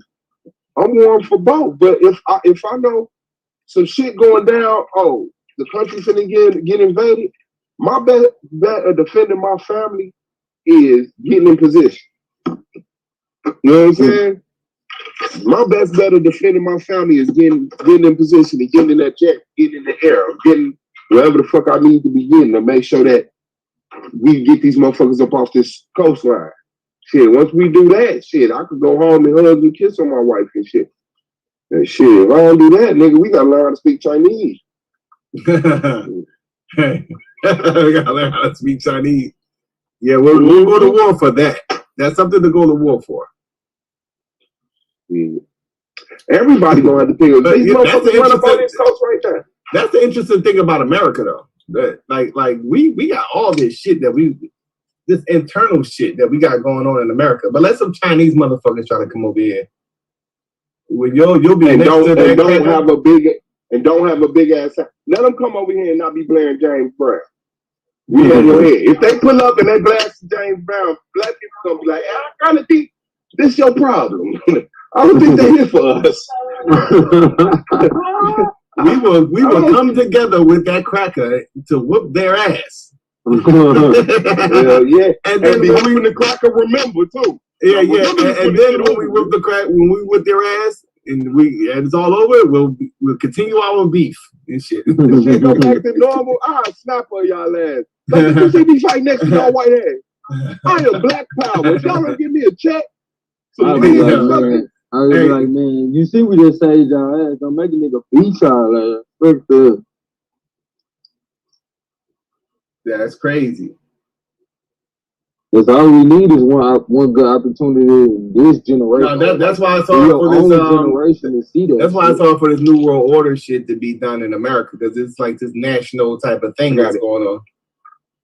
That they trying to destroy. They go back to that old thing. No, I'm trying to look the right way. This gets on my nerves. Mm-hmm.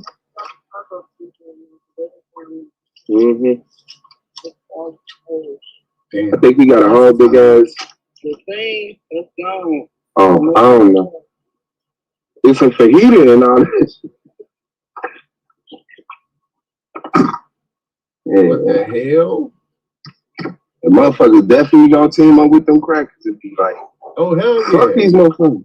And they're not coming and changing shit. I mean, because it's only know, like, man, it took us 400 years to get to this point with this cracker. We're not starting over with no other race of motherfuckers. And then just think, if we don't fight and the cracker win, they're gonna turn around and be like, you niggas. Y'all thought it was over with me, y'all. Should have turned up on y'all ass. Y'all didn't help us fight that goddamn country. You thought they was finna free y'all, didn't y'all? Yeah, that'd be some crazy shit right there, bro. You know, like, yeah, but that's what they was afraid of with the whole thing with the communists. You know, because a lot of black people was joining the socialist party. There's some type of Mao shit going on here. Yeah. That's crazy.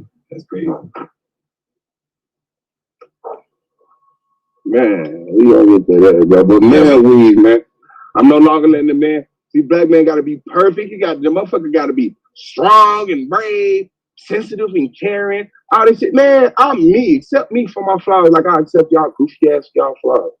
That's it. So when I come through here with these 360 motherfucking dreads with the blonde tips, you know what I'm saying?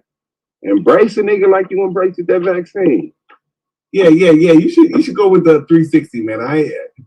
I can't even imagine you with fucking dreads, man. Like that. Yeah, you won't have to. I'm getting me a dread. I'm getting me a. No, you should get like a high top joint, like. Yeah, I'm getting a Gumby. You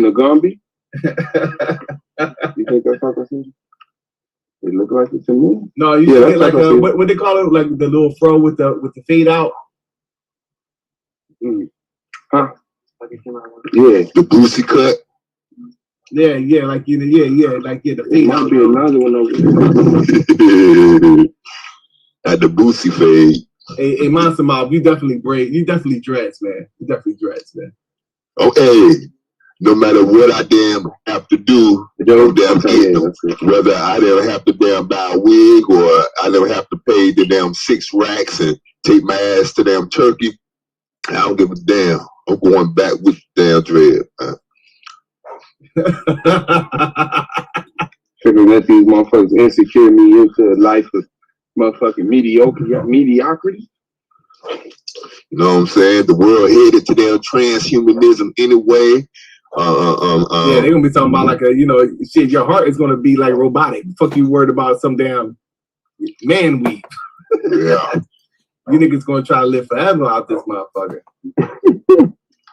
We ain't ready for the future because we can't even. Y'all not ready for this shit, bro. Yeah, we ain't ready. This time, like this is what it's gonna be forever now. Hope they find that. Like, okay, yeah. First you got to be a rich person to do that, and then they're gonna have, that's gonna be part of the whole what they call the welfare shit now. Where you can get that's part of the SNAP program where you can now get the motherfucking the live forever heart and shit. Yeah,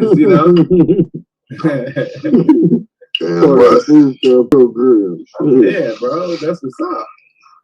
I should be popping like 5 dudes, 4 trice. Start the party. Man, if y'all niggas can get a weed, man. I'm trying to think what I want. You know what gold mine? I be there hating on them niggas who have perfect hairlines and shit. I keep it to myself, man. But I be hating on y'all niggas, man. They be like, it's okay, man. Cause a nigga like me I still got love for you. Ain't nothing you can do. It might cause me to lose my hairline if I start hating. Getting a fresh razor shave and wiping your balls. See, that's something that niggas would have and never know. Well, I done had a low cut when I was a kid, bro. But that's different from a baldy, though. That's different from a baldy. Girl, my mama used to try to cut my hair with a bowl. You gotta touch that every time she go to sleep, I cut that shit off. That's how I learned how to cut hair. So eventually I had to learn how to do a fade and everything. Like, when she... Bruh, no, I said I used to have to cut my shit off. She tried to bowl cut me, nigga. I cut that shit clean off. She used to have to go straight bald. Yeah, that's what happened to me. I thought my step-pop knew how to cut. So it's his son, right? He was like, yeah, he know how to cut. They was like, you go first and shit, right? This motherfucker cutting my hair, right? So he said, like, as he cut my hair, he's like, you say you get ready to say, no, I'm cool. So he gonna say in the middle of this motherfucker cut my hair that he's cool. I don't want to get shit. At that point, I knew my hair was fucked up. At that point, I knew my head was fucked up, and I was already thinking about step 2. or what this, let me see how bad this shit is. I look like, you like, think about what's gonna be my second haircut. Like, maybe I can get it down low. And sure enough, I seen they had no fade. It was just all blade on the side. Oh, yeah, damn. You know what I mean? Damn. So what I did what Goldmine said. I took the razor and I cut the rest of this shit off the ball. But that was cool though, because this is when Onyx and all them motherfuckers was out, and it was like it wasn't even a problem. Yeah, the crazy bald head. Yeah, like the bald heads. Like Onyx had bitches. Be serious. Yeah, I did mine with DMX What the women and the locks was doing. But it was definitely a style though. It was something that wouldn't be like if a motherfucker come in 93 with a bald head, they ain't gonna be like, oh, you got a bald head. It'd be like, now, I did have them hoes though. They would think that it's intentional. They'd be like, what, you got cancer? Like, nah, they weren't saying that in 93, bro. They was not saying that. They thought it was intentional. I mean, you had Jordan, you had motherfucking... You had Tupac, man. Y'all don't want to say it, but R. Kelly was making bald-headed shit cool. Yeah, R. Kelly was bald-headed. That's because the bald heads he was trying to catch that Aaron Hall market. That's what that nigga did. Yeah, he was R. Kelly did it first, and then Aaron Hall was trying to copy him. Aaron Hall the guy. Aaron Hall was the first one that did it. I always thought they were the same people, shit. But exactly, I thought they was the same people. Yeah, I thought they were the same people. Just somebody like, no, that's Aaron Hall. That motherfuckers look alike. That nigga stole that nigga style. That's what that shit was. He stole his image. He had his own singing. Couldn't nobody sing. That was the thing with Robert Kelly. What's gonna make him stick out? That nigga just looked like every other nigga that had braids singing and shit. It was a lot of them niggas, you know what I'm saying? But it was only one Aaron Hall. And when that nigga really couldn't do it, that nigga was like, shit, I could write. R. Kelly started out with the high top fade though. Yeah, he looked like everybody else in that time. Like Aaron Hall looked out of place to his time. Everybody else had the Gumbies and the high tops and the you know what I'm saying? It was only one fucking market for that bald dude that's singing looking like Shaq. Damn. So he was like, my only competition over here is Aaron Hall. Over here, I gotta compete with every other nigga with high top fade. With the Jodeci's. You know what I'm saying? That nigga said, all right, I can at least mistake half the world and believe it. I'm Aaron Hall. And by the time they find out my songs are so good, they ain't gonna care. Especially if you're not back to back. That's why they started doing weird shit. So he did have an interview talking about that shit. I was like, hell no, this nigga was fucking all that girls. That's fucked up. But you gotta think, if he blew up, that's how the game go. That's how the game go in that damn industry anyway. You know what I'm saying? I'm damn reading shit, man. Apparently, Mary J. Blige was damn thought it up, man. I like, goddamn. Yeah, you know when I found that out. You know when I found that out, it was what's the dude Case. Case was talking about how he was fucking Mary J. And it dawned upon me when he was telling the story, like, damn, Mary J tackled a lot of niggas in the industry. But that's all I'm saying. Yeah, Danny Boy was fucking Mary J. You talk about Mary J. They was fucking each other. They weren't fucking Mary J. like they stupid. Like, shit, she was getting niggas too. And she you see they respected it. None of them niggas came out. You see how you don't know about that shit. So you know she wasn't just no hoe. They respected it. They really didn't keep her name. I just finally got what you said. Mary J was fucking them too. Yeah. Oh, you don't want this shit coming out, nigga. So you right here talking about she that damn tap down, you know, Suge, whatever. Yeah. I tap Suge now. She got her own notches and shit. But you know, I first got a damn peek behind the damn curtain when, you know, I was up there on New York, Brooklyn and shit, and the damn word got to me. Mariah Carey was damn fucking everyone around it. They were like, hey, she was just a damn regular broad right here, man. Get damn smutted out, whatever. I was like, yo, what, for real? And like, yeah, man. Old Dirty even tapped her with damn tapping her back in the day. Mariah Like, Carey damn. got that Nephilim view. She just looked like, you know what I'm saying? Like you got. I never liked her. What? Nah, man. She didn't have enough courage for me. Well, like now yourself, since she done got like since she done got the damn. What you talking about? Mary J. got Like Mary J, bro? No. Shit, he gonna say that nigga didn't like himself. Oh, Mariah. Oh, yeah, Mariah Carey kind of scary. I agree with Biggie with that. But back then, bro, Dream Girl Mariah, Dream Lover Mariah Carey, bro. She looked like a white girl, bro. What? I thought she was. I like the songs though. I liked that song though. When it looked like a bunch of niggas on a plantation and shit. She never looked like a white girl to me. She looked mixed to me, bro. But she, I mean, no, you know what I'm saying though. Like Janet Jackson could be looking like a white girl on the video. You know how they dress, and you don't see no ass and shit with the fucking jeans. Whitney Houston, bro. Them motherfuckers had me when I was little, bro. Whitney was sexy as hell. Man, Mariah Carey, Whitney Houston, Faith Evans. Mariah Carey? I like the Faith as well. I like the Faith. Faith Evans, fucking Lauryn Hill. I like the Lauren. Old girl from Saved by the Bell. That is crazy now. She got a crazy ass name. Voorhees. That bride. Yeah, Lisa. Yeah. Oh, that's the one that was on How to Be a Player, right?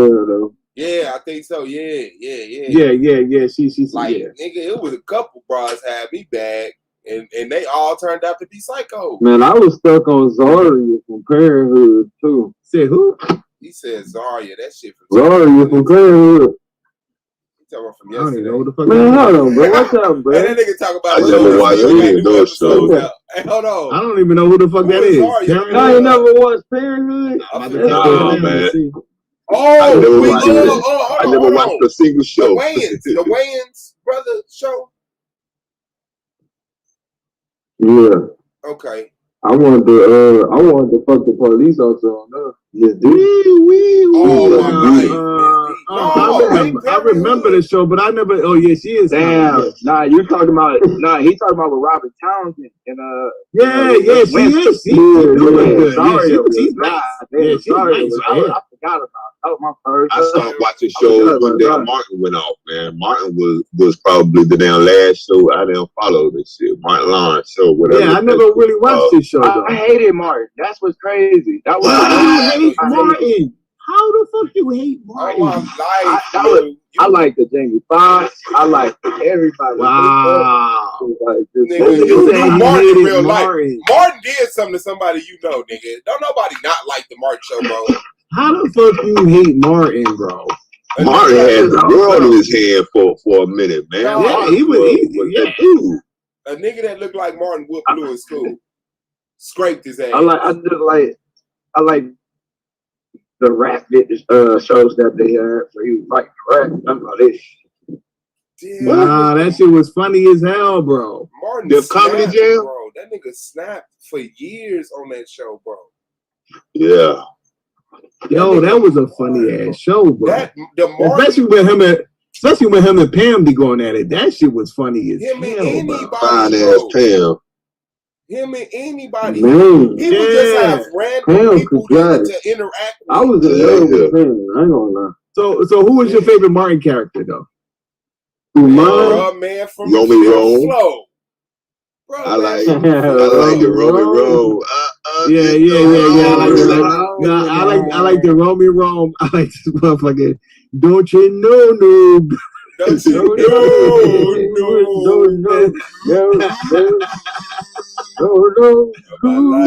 That shit was funny because at the end of the joint, he was like his backup saying because he was fixing his car.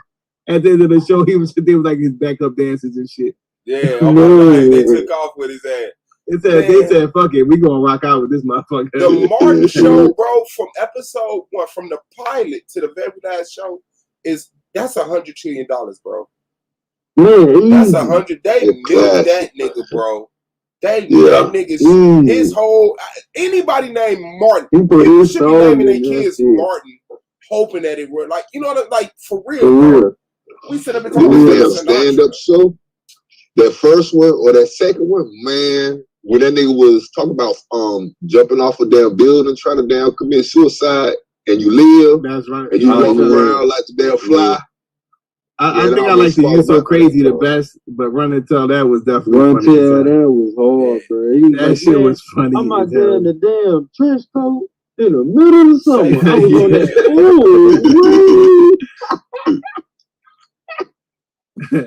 Damn, kept me with Tommorow with that shit. I was like, the ooh weed. That nigga had say he was smoking that ooh weed. I put that in one of my verses. Blue, did you fuck with the Jamie Foxx show, bro? DMX, I don't know who was really, dude. Yeah, how you fuck with the Jamie Foxx show, but then you fuck with the motherfucking Martin? Alright. But see, Martin ain't never make you cry. Name an episode you cried on with Martin. What? Man, I don't want to cry, man. Let me tell it. You wanted to cry when him and Gina broke up. All my life. When him and Gina broke the fuck up, bro. That montage. Oh, yeah, I forgot. That was sad. Yeah. Hey, dude. Nigga, that wasn't as sad though when Will Smith was like, why you don't love me? Why you don't love me? Ooh, shut up. You ain't crying on that shit, bro. I got mad. Mic, Blue. No, that shit was tough. That shit made me cry right. Blue, I think I was too young to actually grasp what was going on. It just made me awkward. Like, why isn't the show funny no more? Because I thought the show was a... So when it happened, I was like kind of traumatized. Like, nah, that's that. I was old enough. That shit touched me, man. I'm gonna keep it real, bro. And plus, I was raised by my father. You know what I'm saying? I never had that mental condition. That shit touched me, bro. Yeah. What the fuck going on? I can't stand my daddy. This nigga won't leave. What the fuck is going on with this? I got a daddy, a stepdaddy. I hate all these motherfuckers. You spoiled right ass nigga. That shit crazy. I felt that shit in there. Why you don't love me? I'm still watching that shit with my daddy though. What was the moment on the Jamie Foxx show that made you cry? Shit. Jamie had a few of them though. Cause a few times for me, the first time that it made me cry though, I want to say when Jamie fell out. Didn't he fall out with he fell out with the uncle? I thought. Cause Jamie was bullshitting on the job. No, didn't something happen to the mom or something like that? Like somebody got sick, wasn't it? Somebody got sick. It was the uncle. It was the uncle that got sick. Yeah. They thought that nigga was gone. Now that joint, now the chick on there, right? What's her name? Lance. Man, remember her on a fucking R. Kelly commercial, on an R. Kelly video down low? Hell yeah. Down. God damn. Down low. He's in the front, I'm in the back. I'm like, damn, they was running GT on that thing. No, that shit was like, at the end of the joint when he got caught and they about to fuck. Man, R. Kelly is grabbing. You could just his hand is just sinking into the damn booty. You know that booty was softer than a motherfucker. I said, God damn, bro. You better stop that. Just went in. I'm like, yeah, I know that's a soft ass right there, bro. That right there is witchcraft. I'm telling you now. Like me, when you argue with your girl, do not let her touch you. Don't let her, because they always try to touch you. It don't matter where it's at, your shoulder, your elbow, or something. Even if they try to get it off you, bro.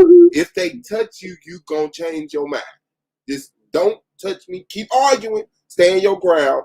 Remain a man. Win the fucking authority in your house. I'm letting you know now. You keep letting your woman touch you while you argue. That's how you end up in the corner of the basement, smoking your weed, watching YouTube videos with your kids talking bad about you. I'm telling you, bro. I'm telling you. But what about this though, dude? Because, see, I be noticing, like, the men and women got this natural dynamic between them where every now and then a fight break out. You know what I'm saying? It might be a little small, little petty argument. You know what I'm saying? But if you can pay attention to this dynamic, it can be your time to get something. If you get caught up arguing, though, you're not getting no pussy. But as soon as she started talking that dumb shit, you just... No, I can't tell y'all. Look, everybody gotta learn their moves. You feel me? You gotta pay for that course right there. Like, you gotta learn. Yeah. I already know where you're going with that one. Yeah, I'm a specialist at that shit. Hey, no, I'm telling you. You gotta pay for that. You gotta they gotta pay for that. Yeah, that come with time, G. That come with time. The service come out, boy. On my life, the vacation episode of Martin where they had the big rat And Martin Yeah. ended up going to the same places Pam and Cole ass. I mean Tommy Robbins ass. Hey, That ain't no damn puppy. That shit was Oh yeah, yo. I don't know what the fuck that was he was fighting, man. Yo, yeah, that shit was like a fucking. Man. Yo, they funny as hell, bro. What makes it even funny because you know it's fake. That's what makes it even more funny. So, like remember when they had the baby, they had old girl and it popped across the room like a foot. Like that wasn't funny because he's not even trying to make the shit look real. The nigga caught the baby in the towel like that bitch. She on the couch, and it just boop, shoot across the room. He caught that bitch, wrapped it up like it was a real baby. I said, man, get your fake ass out of here. It was funny. Was it the Christmas episode? Them niggas got stuck at the bus station or the train station? Yeah, I remember that one. Man, bro, when I the said that shit, that was at the teller, bro. Giving everybody hell, dude. Like, man, wrong, bro.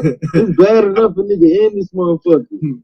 I like the damn Dragonfly lead dude, and Dragonfly. Always not trying to damn pay the dude. Dude, just there whoop his ass. His training. The person that he's supposed to be training is whooping his ass and shit. Hey man, this time let me hit you. Like nigga, nah, nigga don't touch me. Nigga fucking whip his ass. He whoop his ass and then go off in his pockets, man. Oh my life. Yo, he was training the nigga. That nigga was like fucking Gonzalez eyes. Right, fresh out the feds and shit. Just gonna snatch a nigga up and shit. That nigga be beating shit out of that motherfucker, bro. That nigga in the bushes, man. Eating the grace off that man, dude. Hell no.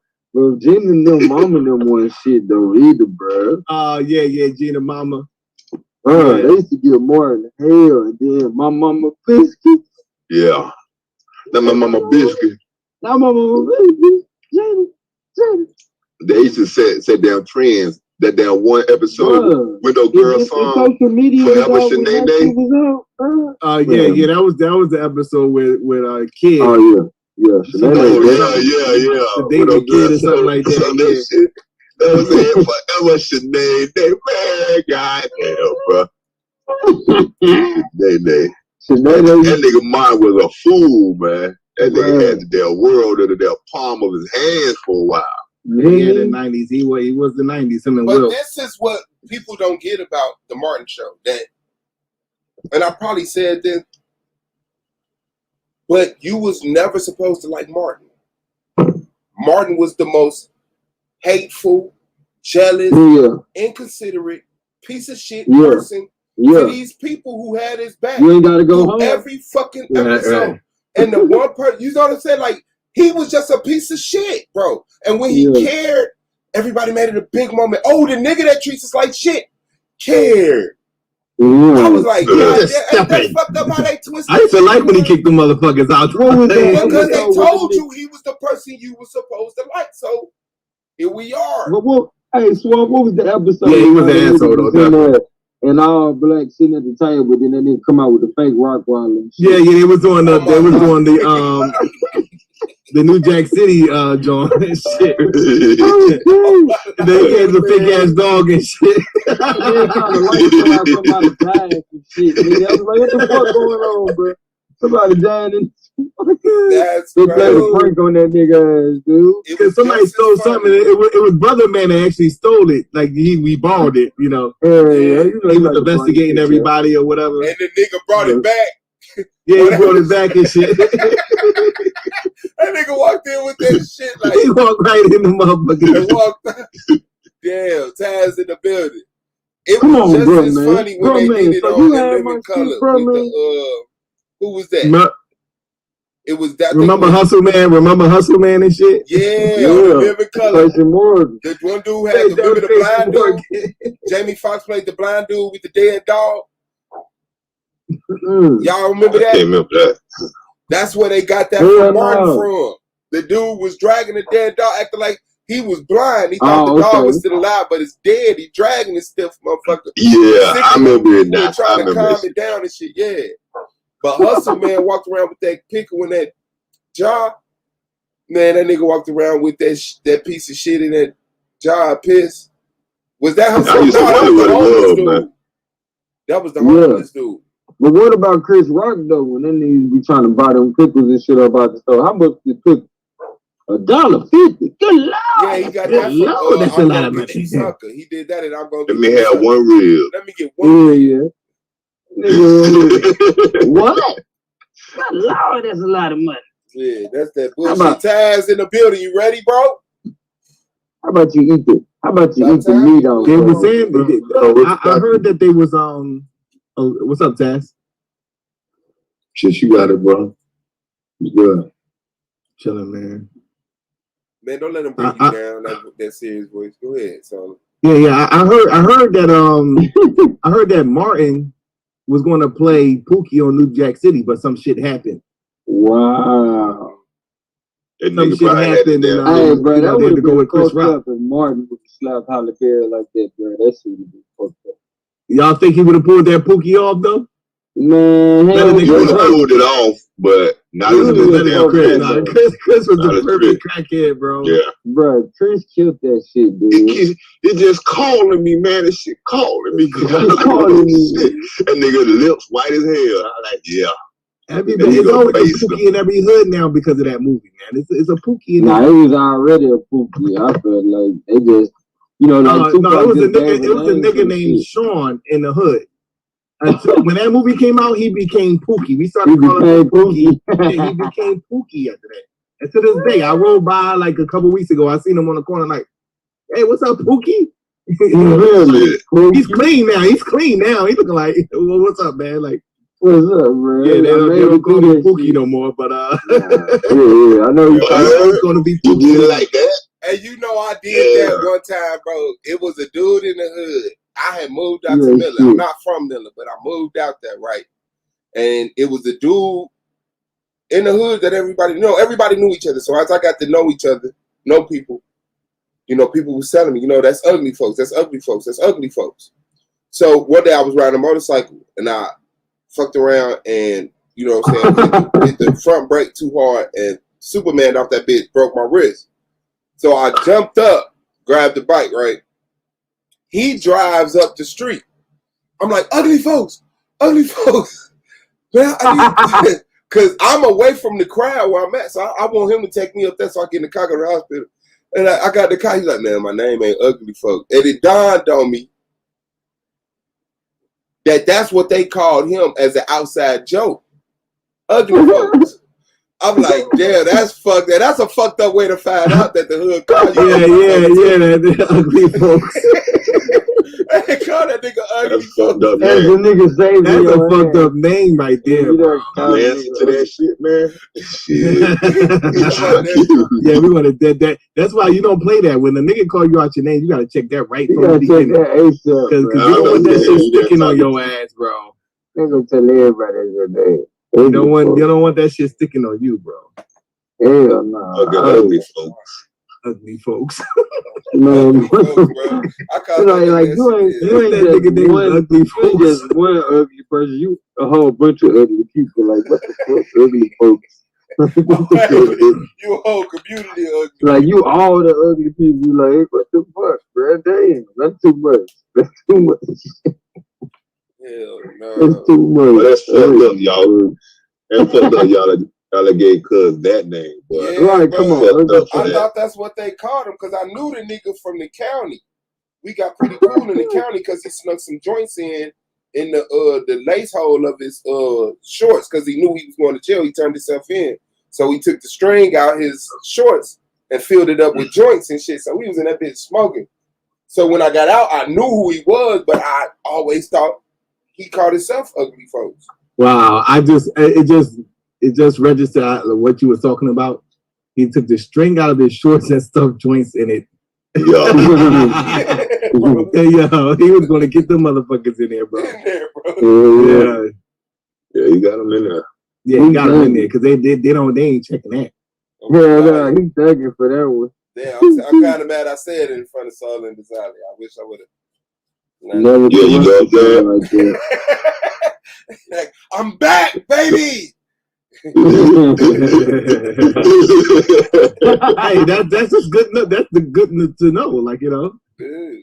That's why they be trying to make niggas change their clothes and shit. They're like, nah, you can't take these clothes to the back, nigga. You gotta get high official when you leave out. Fuck that. On my life. Hey, when niggas know they turning themselves in, that motherfuckers got white short socks under white long socks, white long johns, white briefs, white boxes, tank top, t-shirt. Nigga going that bitch like I ain't gonna need nothing. Cause you know when you get them, they strip you and they give you the blues. Right. Niggas gotta wear them blues all day. Niggas be wanting a t-shirt bad as hell, bro. Some socks. Niggas will ask you for your socks, bro. Like you finna go, let me get them socks, bro. And wash them bitches and be in that bitch flicking. Watching TV in the day room loud as hell because he got socks. Nigga, you was quiet before you got them socks, nigga. That's crazy. A whole different environment, right? They still make you wear them fucking flip flops for the whole damn time. Yeah. I ain't like that shit. You know, county was some bullshit, man. I was shit cold as fuck all the time. Cold. They do that in the county, make you wear flip flops? Yeah. I mean, when you go to the feds, ugly ass flip flop too. You can get tennis shoes and shit. Nah, in DC, they was getting tennis shoes and not in the. They got a in the correctional facility in Philadelphia called DC. You know, but yeah, you was able to get damn state clear. They just couldn't have the county hell, man. The county is hell. Yeah, they don't usually fuck with you in the county. Don't let you do shit because you ain't gonna be there as long. You gonna be there long. They'll ship your ass off somewhere. Well, at least where I'm from, Tennessee, they don't, like, county, that's the niggas ain't got no more than about 2 or 3 years. If they got more than 2 or 3 years, they gonna ship yours. Oh. It'll be a year and a day, man. Year and a day, you up out of there. You in the damn state. Oh, yeah, they fuck with you on that. You know what I'm saying? But they do some dang shit, though. You gonna do all that. Shit, the county got that gladiator school too. Them jits because everybody keep on coming and do that. Them jits did that raising hell, man. Oh, motherfucking night. You gotta be locked up with the nigga you caught a charge over. I don't be doing the fuck. Cause I kept the whole other charge while you locked up. I had a damn cellmate once in the damn county. I was in there 3 weeks. I swear to God, that nigga only got up to shit like damn once a week, and he damn got up for damn child. Other than that, he was on his bed with the damn blanket over his head. I'm like, this old weird ass nigga, man. This nigga here, but that was depression, man. He was depressed. Oh, you talking about sleeping? You talking about trying to sleep your whole beard away and shit? I don't know what the fuck he was doing. That nigga never talked nothing. Yeah, nigga be trying to sleep their whole beard through, bro. Nigga try to sleep 16 hours. That's annoying to be in a cell with a motherfucker like that though, cause you be trying to talk and shit. Oh my life. You're like, goddamn, like this motherfucker just like. Like, come on, y'all, let's step out, man. My butt can sleep, man. Like, but it's 3 in the afternoon, my nigga. That nigga do that shit all the time. Be up by himself 3 in the morning and shit, reading a book, eating a sandwich at the desk. Like, nigga, what's wrong with y'all? No, but I never got up for breakfast. Land next to land. I would trade I wouldn't get breakfast, so I would trade my breakfast, my cereal, because like Sunday they give you a real breakfast. So my Monday through Saturdays I would trade for lunches sandwich. So somebody would get my breakfast, and when lunch come, they give me a sandwich. I put, you know what I'm saying, the sandwich up and shit. Then when I get my fucking dinner tray, I take my shit. You know what I'm saying? Eat. It was something I used to keep.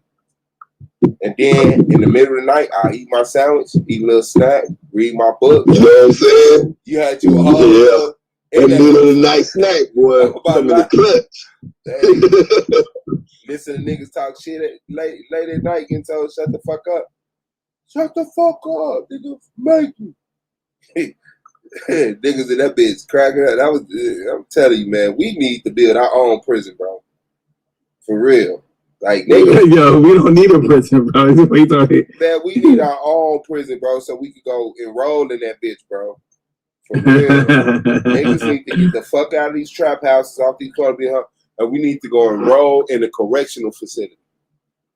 Go get our 4 years in, get our diet right, get our mind right, get our book reading skills up, get all this social skills, how to be a man around men, and it how to be a real come back nigga and be something else, bro.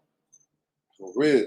Cause that shit really, in that environment, you do get the really attention a little more easily, bro. If you really go in there and you don't got the pressures of the world, people making their problems bigger than yours, you get to concentrate on you and you get to see what you did. You come out and you let motherfuckers know, hey, it ain't that no more. Shit, you know. But that's how it is. As a man, you train to. Oh, I gotta do this for mom. I gotta do this for mom. I gotta do this for mom. And then you go your whole life. I gotta do this for my girl, my mom, my girl. And you never get to invest in yourself. You turn around all your money in your girl crib, your girl car, your mama's problems. You know what I'm saying?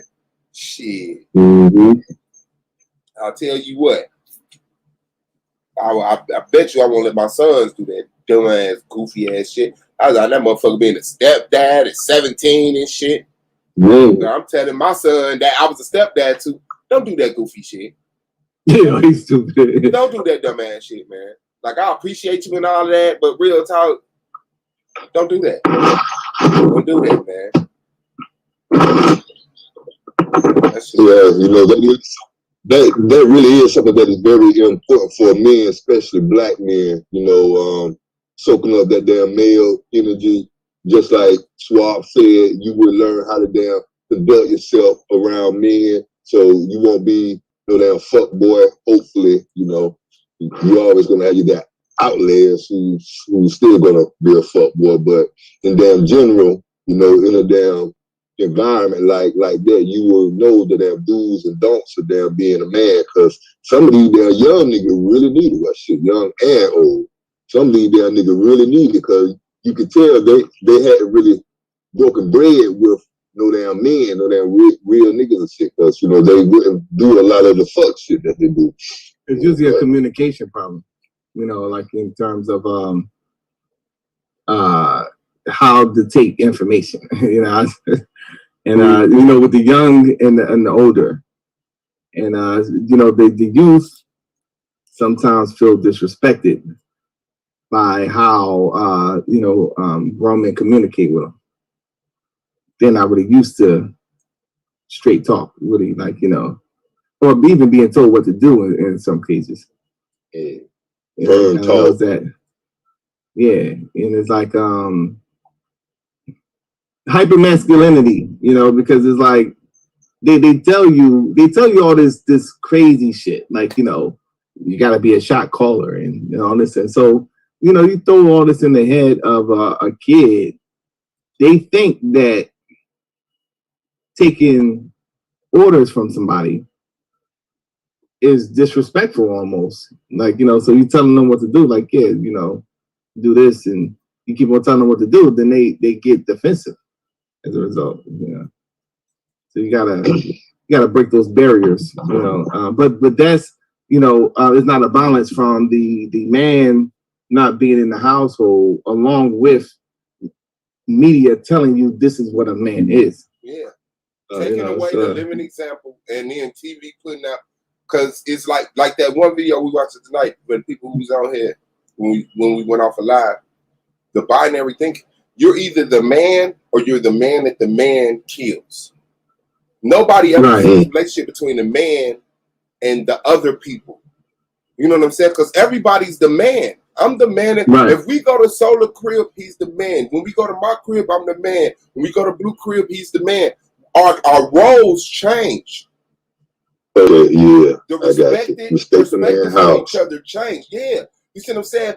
People don't know how to do that as a collective. Like, this ain't your time to be the big man, bro. Sit your ass down. Because the problem is misappropriation of roles. See, in prison, shit is real. If you a whole nigga, niggas will accept you for being a whole nigga, bro.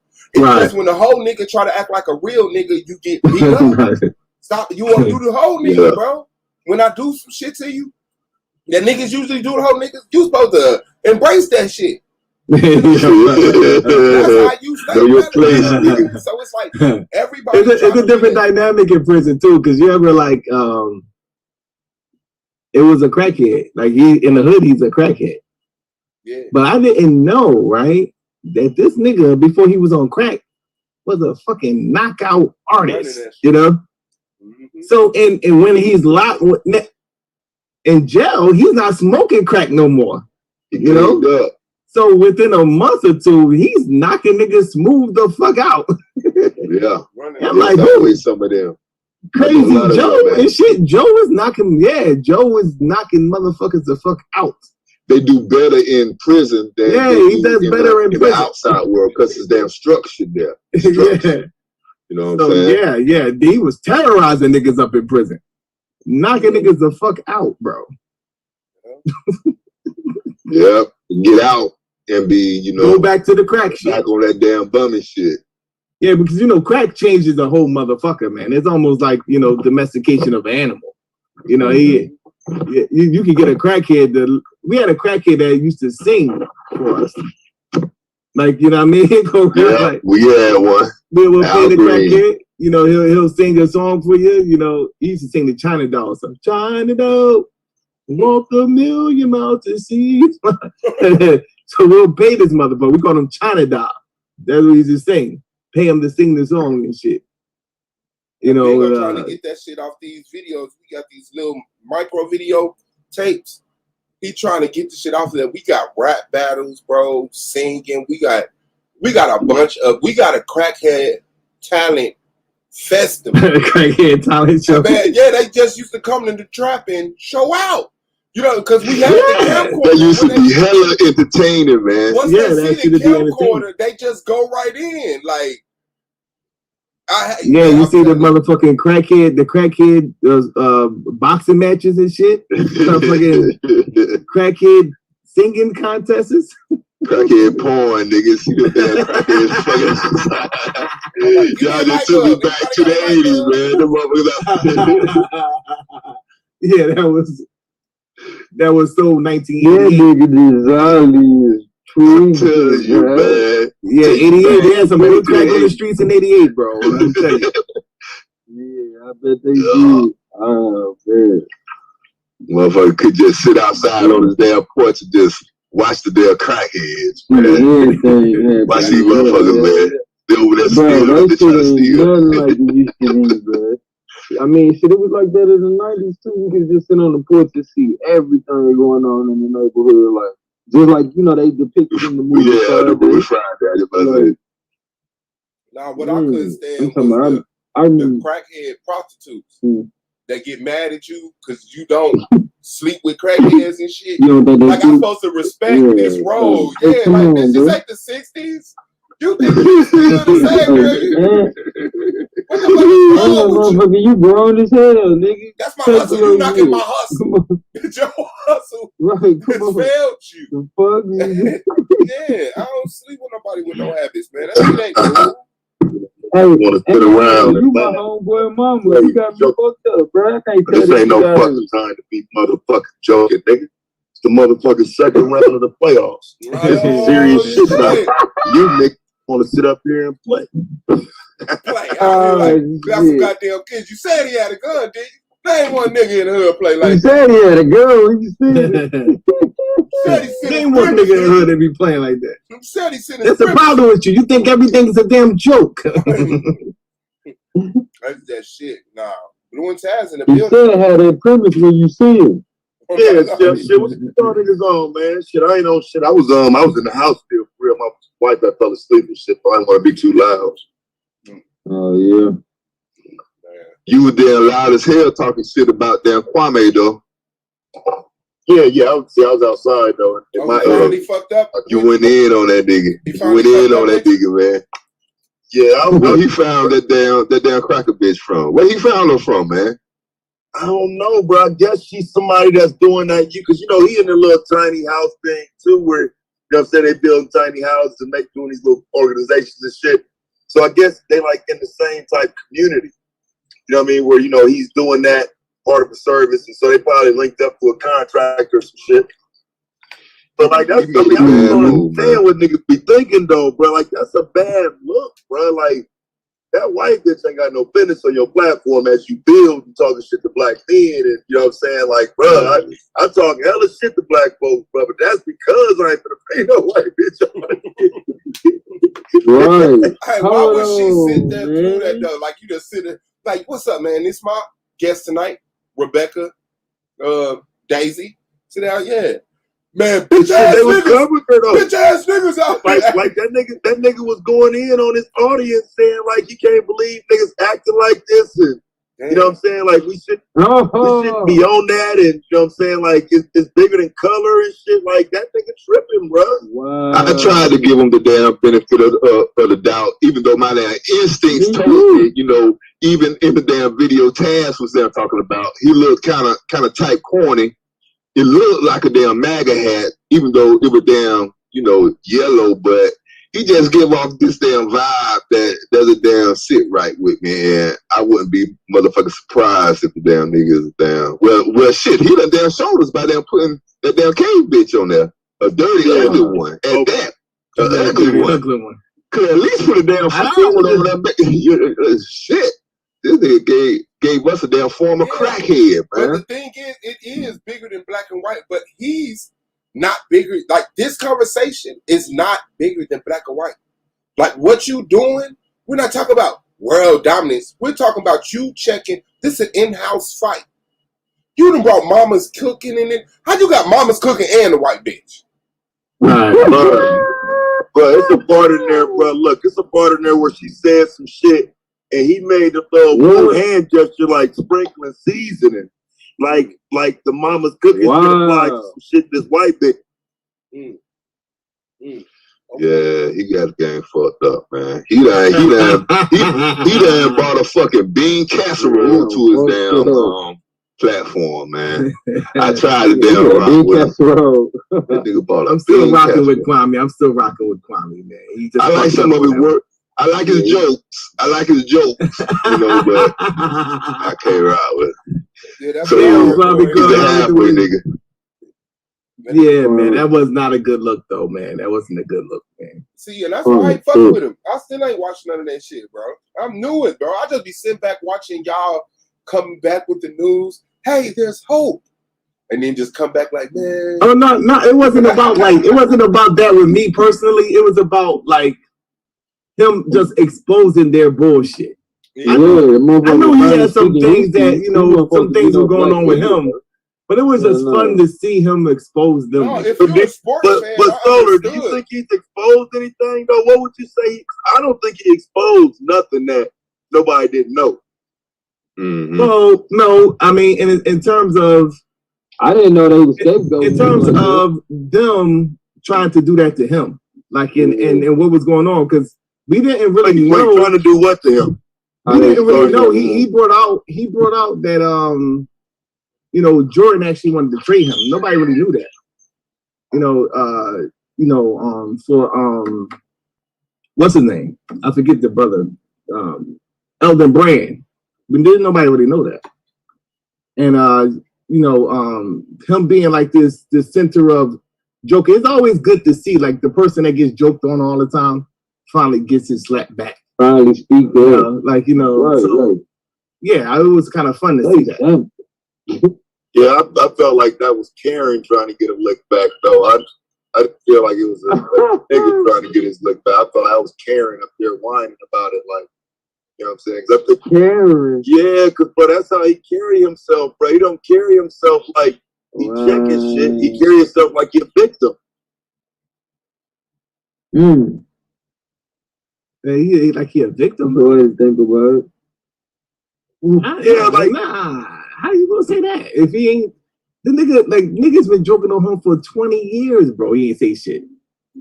But that's the shit. That's think about it. Like, because it's like this though, bro. You're a joke because of you. You're a joke because you're in.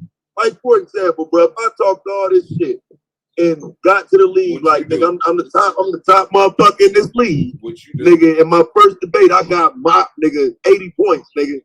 You gonna say that you didn't talk shit to me, nigga? I'm not a bust. You know what I'm saying? Like, nigga, I finished 18th and don't even make the playoffs. I'm not a fucking bust.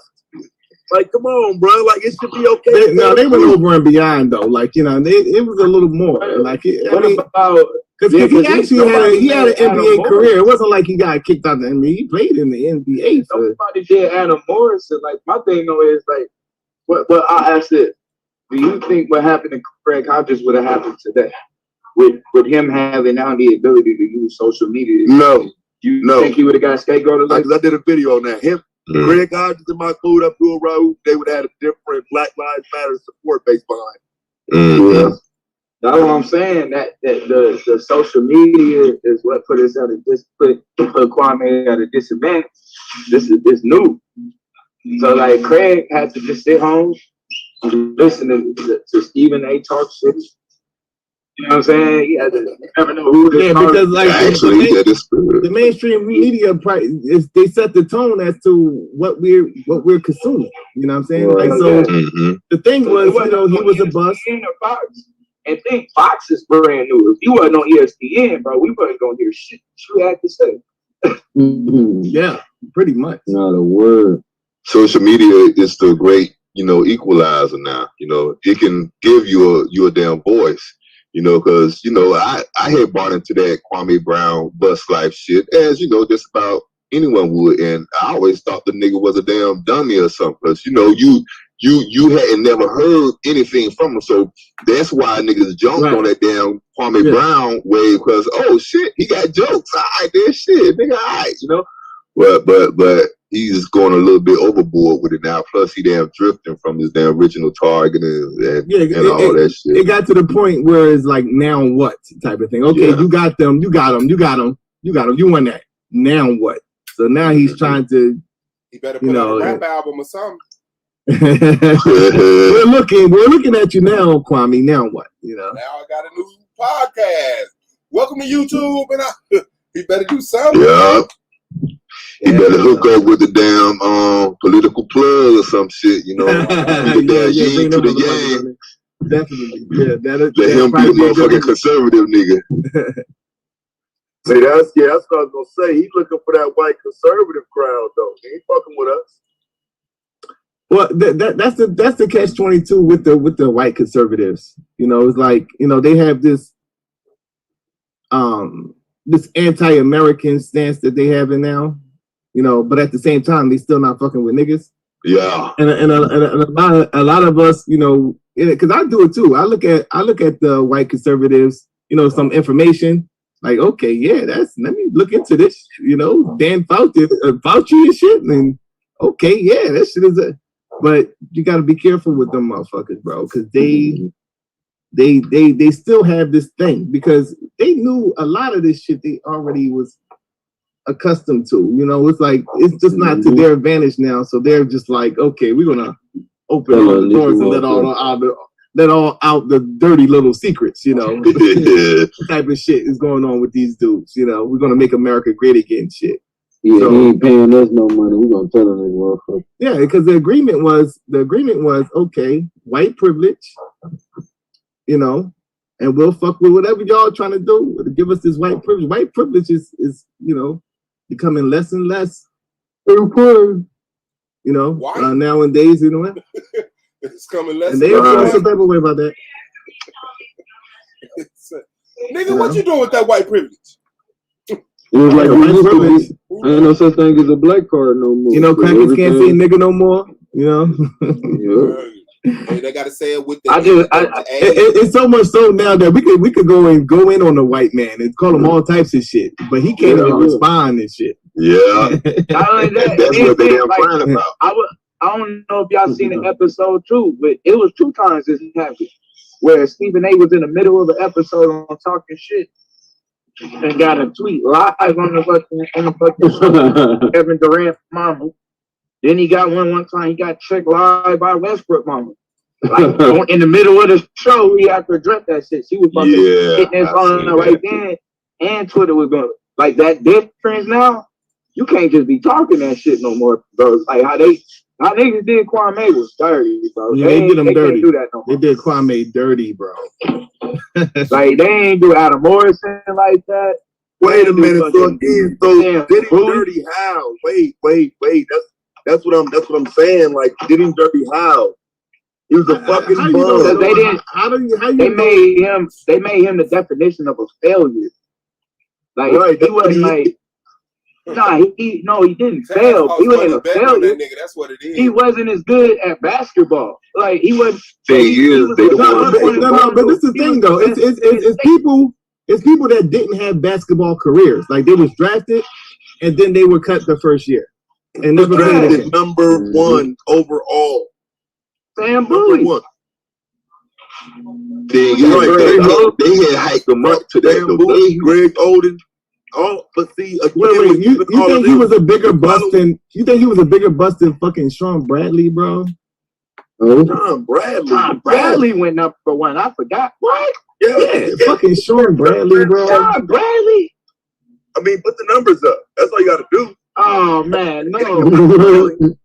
You like posterize on like everybody dunked on him. Put the numbers up.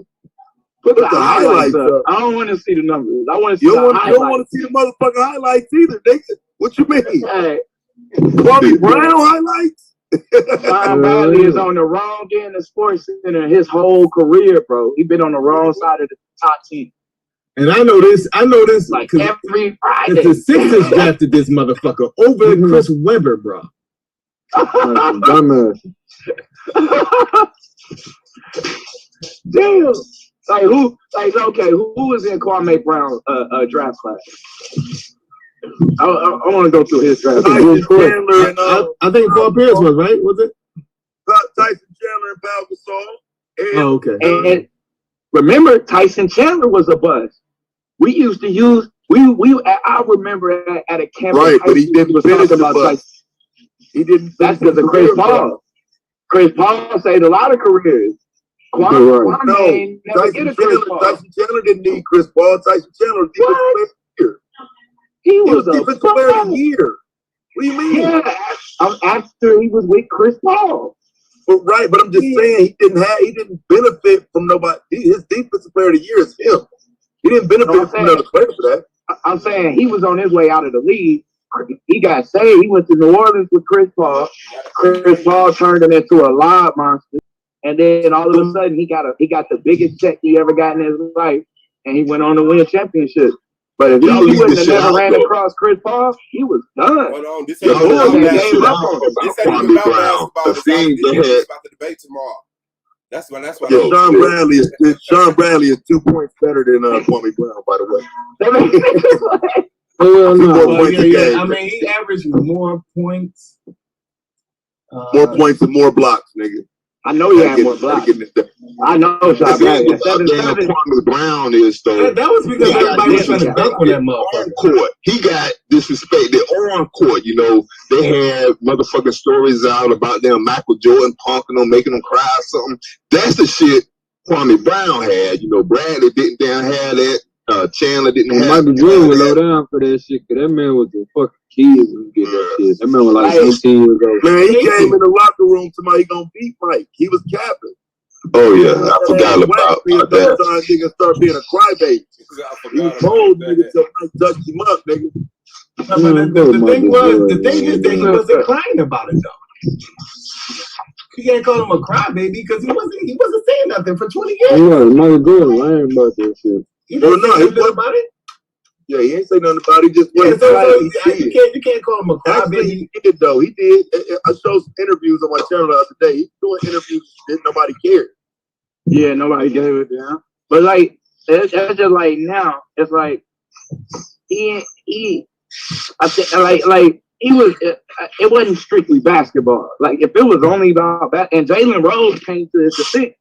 You don't remember when Jalen Rose checked Skip Bayless and them that day? When he pulled up Stephen A&M college, he was like, bro, you average 1 point a game. He was like, how the fuck you gonna call out Kwame Brown, bro? You average 1 point a game, bro. Like your whole career.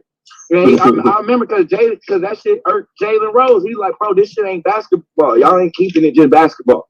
He was like, y'all come in, y'all talking about black men every time they a buzz. You don't really hear that about one. You don't hear about it by Sean, but there's a lot of like when they make excuses for Johnny Manziel, like, well, Johnny ain't have to play football. Exactly. They don't go and say that man was a bust. He didn't have to play football anyway, so he ain't. They gonna make him the that ain't true though. That ain't true. That ain't true. I done heard Stephen A. Smith drag the fuck out of Johnny Manziel. Just Stephen A. is an easy target. Nigga, I done heard Stephen A. do Johnny Manziel bad. Yeah, Stephen A. just sucks, man.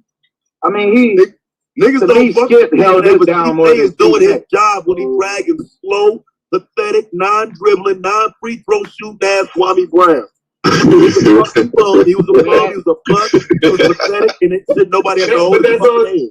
That's all. I don't have no problem with that, right? I don't have no problem with a motherfucker saying that.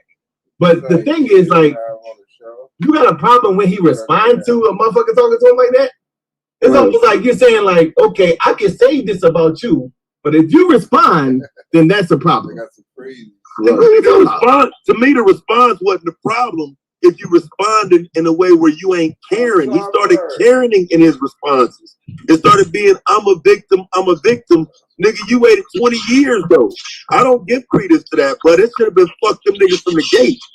And so now it's like when you call Matt Barnes the Becky with the good hair, but then you bring the Becky on your shit, nigga, you was showing out. You was showing out, nigga. But the Becky move was, that wasn't a good move. But it's like, these dudes is coming on here, like, trying to still bring this shit up. After 20, I'm doing my own thing. I'm over here. But they not supposed. But bro, he played in the league, bro. That's what I'm saying. They pull out archive footage of motherfuckers all the time, which is cool, though, right? He has always been known as the motherfucker who should have never got picked up for Jordan. Did he come out and complain about it now? But don't get mad when I respond. That's all I'm saying. Like, you can say it, but don't get mad when I respond. Like, how you gonna how is that like a problem? Like, they got mad when he responded. They was doing like videos like, yo, you can't get mad at my response. If you want to bring 20 years later, it's got to be another example of a failure. Besides, like 20. And then he was brought up for no reason. It was a lot of bust, bro. It was a lot of bust, man. Like, he had to get off but he actually played in the league for 12 years. I showed the article the other day, nigga, where they was doubting LeBron James because Kwame Brown was such a fucking bust that they didn't even support or believe in LeBron James coming into the league. You see, but to me, hold on, Taz. Now, see, Taz, that right there played right into what I was finna say. Another thing that he brought up too was the reason why they was talking bad about him the way it was political. Because the colleges was losing money, which the colleges in the NBA got a partnership, whether they talk about it or fucking not. So here it is, the colleges is losing money with all these players going straight to the NBA. So they use Kwame as the poster child as to say, no, these cats need to go to college. He's right. He is the poster child. No. Hell the fuck no. Bro, if a nigga go bust, he ruined his own motherfucking career. Bro. That nigga turned down. He was recruited to the University of Florida and he was supposed to go. But that's the thing. But we're gonna overlook the fact that colleges was losing money. That's not no big deal. No, not when a big political thing. Yeah, well, I would agree. I would agree that some people, some motherfuckers do need to go to college, but at the same time, the college need to be paying these motherfuckers. You feel me? And the colleges was like trying to make a big deal out of it. He know how to get that. This shit is crazy. The same dumb-ass nigga who didn't go to college and costed the University of Florida recruitment picks. This motherfucker now gets to say, I was the scapegoat. No, nigga, you were the example. You are the example of players not being ready. And then you get to sit around and cry about Michael Jordan and say, you wasn't fucking ready. Of course he should have went to college. Jordan still shouldn't have did that shit to him. But that's there's no bullshit, though. excuses He around was the that first motherfucker to come out of high school or college that was the fucking bust. So again, Yes, you he can't is. overlook big Yes, he colleges getting paid off of these niggas for free. And they was the ones that was worried about this shit. Exactly. Like, Ain't nobody gonna be dumping over motherfuckers and dunking the basketball for no fucking money. Hell yeah, bro. They took wanted my ass to LeBron to the go to too, college. shit. That's all the fuck that shit was, bro. They wanted to get Yeah, they paid off wanted of him to that go to man. college, but see, that's the difference. LeBron didn't have to go to college; he was ready. But they wanted him to because they was trying to use that shit with Kwame as the excuse to make that man go to college. So to me, again, that shit was political. Bro, it don't matter if he was that's the problem, bro. It don't matter if he was a bum. It was bums before him and it's bums after him. As an example, they use that nigga as an example, though, bro. That's different. That's different, bro. You got Sean Bradley you could have used. You got a whole bunch of motherfuckers they could have used, but they used him as a scapegoat for what? I mean, Nobody's answering I know he a white boy, and niggas like think that's a good example. Man, use another black dude that was a bust. Okay, Greg Oden. Greg Oden. They could have used him. Oden got hurt. I'm just saying, that was a bust, though, man. Keep it real. That was bust. That was a bust, bro. That was bust before Kwame, and that was Oden bust was a after bust, Kwame. man. But Kwame was used as a scapegoat for that time. It's not to say. I mean, I agree. I knew he was going to. But this is the thing, though. I knew he was going to be a bust. I knew Oden was going to be a bust. That shit was political, bro. I don't see how you don't see that shit. It's an excuse for Kwame Brown. Nah, he was. I'm saying even if Kwame didn't say nothing, bro, you gotta. You talking about a Yo, he's taking a contract, bro. Fuck that shit. Ain't it all this love of the game bullshit? But then you gotta pay attention to the timing, though. That was political, bro. For them to sit there, okay, niggas the time period that we want to say that motherfuckers need to go to college, and who was the last motherfucker to get drafted? That was a bust. Oh, it just so happened to be Kwame. So all I'm saying is pay attention to how they scapegoated the nigga. That's all we saying. We ain't saying he didn't. It's a false argument. It's a false argument. Bro, it's more so on a like, okay, I was a bust. It's like, okay, I was a bust, but I would agree. He's everything they said he was. Bro, I don't know nothing about that man. At some point, it gets to the point where you gotta respond. Like, you know what I'm saying? It's like, okay, that was a bust. But y'all not gonna keep on riding me like this either. Y'all not gonna act like y'all weren't trying to do some other shit. That's like them talking about Rick Ross just wanted to sell dope. No, they used Rick Ross to bring dope in. Let's talk about what the bigger picture was. That's what we saying. That's a different. It's not Kwame. Situation. He's not the and that's why the media. That's why the media is involved in this whole thing because that's why everybody paying attention. Yeah, because they now are trying to present this thing. You know what I'm saying? And they are constructing this knowingly. That okay, we're gonna use this as an example. He didn't ask for that shit. He did not. Yeah, you know what I'm saying? Like, born when he was so I'm not saying that they shouldn't have used them. You know, they shouldn't have used them. But they did though. But they did. And because they did, he has every right to say that. Why the fuck are y'all targeting me? Why y'all using my legacy to prove like you know what I'm saying? You got other you can say it as if you don't know. I mean, again, you can play dumb all you want to. He was the first bum. I mean, because the same argument could have been made with other players, is what we're saying. Yeah, he was the only bum in the time when he was playing. Like, come on, bro. But like, we don't see that shit. We're not talking about him to make the argument. It's easy to say it, but once we start breaking down the stats. Okay, let's talk about laws then, how they make presidents off of certain shit that happened in law. So what we talking about is this motherfucker was a fucking thing to do with no fucking president. It's got something to do with a #1 draft pick who used to call himself the bus president. I said made a president. Fine with being the bus fight, but niggas said, they make an example out of the nigga. Come on in, Karen Brown. This nigga's a fucking Karen. Running around the bus fight. You get your personal problem. It was all good. He been making money off being a bus his whole life. We get your personal problems with it. We get that. We get the personal defects. We get you don't agree with that. But we're talking about the fact that they politicized this one player, motherfucker. So when I say president, that means they made an example out of him. They're talking about wait. Let's it's a false argument. Let's paint the picture more clear. Like okay, so Taz is a bust, Solomon is a bust. And Goldmine is a bust. Right. Now, I may average a couple of more points than you. You know, and you may have a couple of more rebounds than me. You know, right. but we're all bust. Right. Now they choose Taz to target, and there's other busts out there. Now I'm not saying that they, that you're not a perfect person to pick, but by the fact that they picked you to politicize this whole thing, what are you talking about? Like you personally is gonna feel some type of way about that. You can't, like, what do you mean by politicize? You know like what he said, they decided to use him as an example to say that, well, players need to go to college. Yes, they want to use him as an example. And what he's saying is that, go to the league and you don't perform, how can you make the argument that no, ain't no growth? They changed there were other factors. There were other factors that played in it. You know it. See what I'm saying? That's nobody like come you on, have to show me where did he show that he didn't need to go to college? What the fuck you mean he got drafted? That's what he showed it. No, and that's what I'm saying. Nigga, blame the professional scouts. Blame that.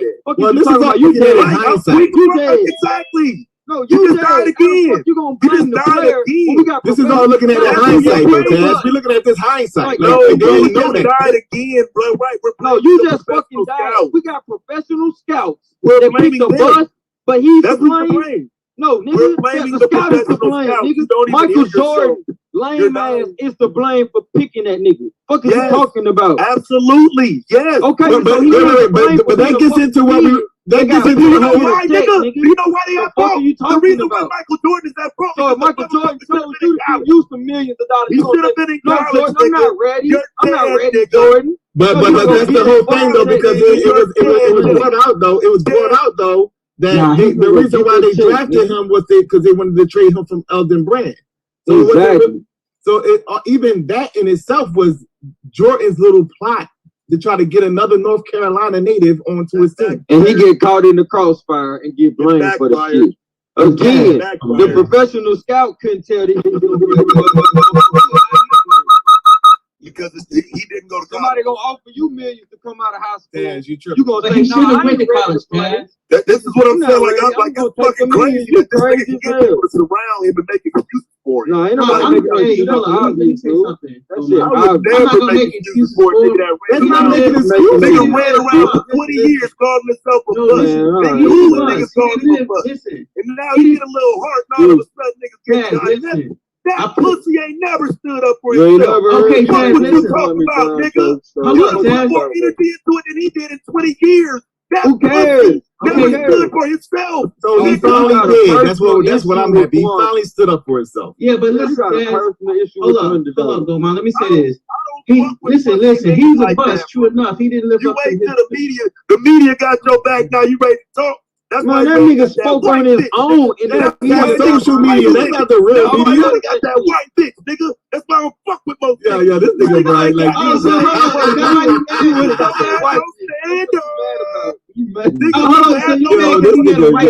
that's why you would jump right behind that nigga. Bro, that is not what the fuck the nigga talking about. He know you will. He know you will, nigga. He know you will. That is not what the fuck we talking about. So bring that white bitch up 10 more times.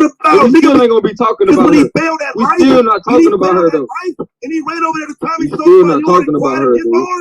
I know you can't take it. We still not talking about her. Hold on, Taz, let me ask you a question. Hold on. Niggas right here to defend. Bro, nigga, you mad because he put a white girl on there? You talking about Tommy? Do you know why I subscribed to Tommy Sotomayor's show? Because he disrespected Breonna Taylor. Tommy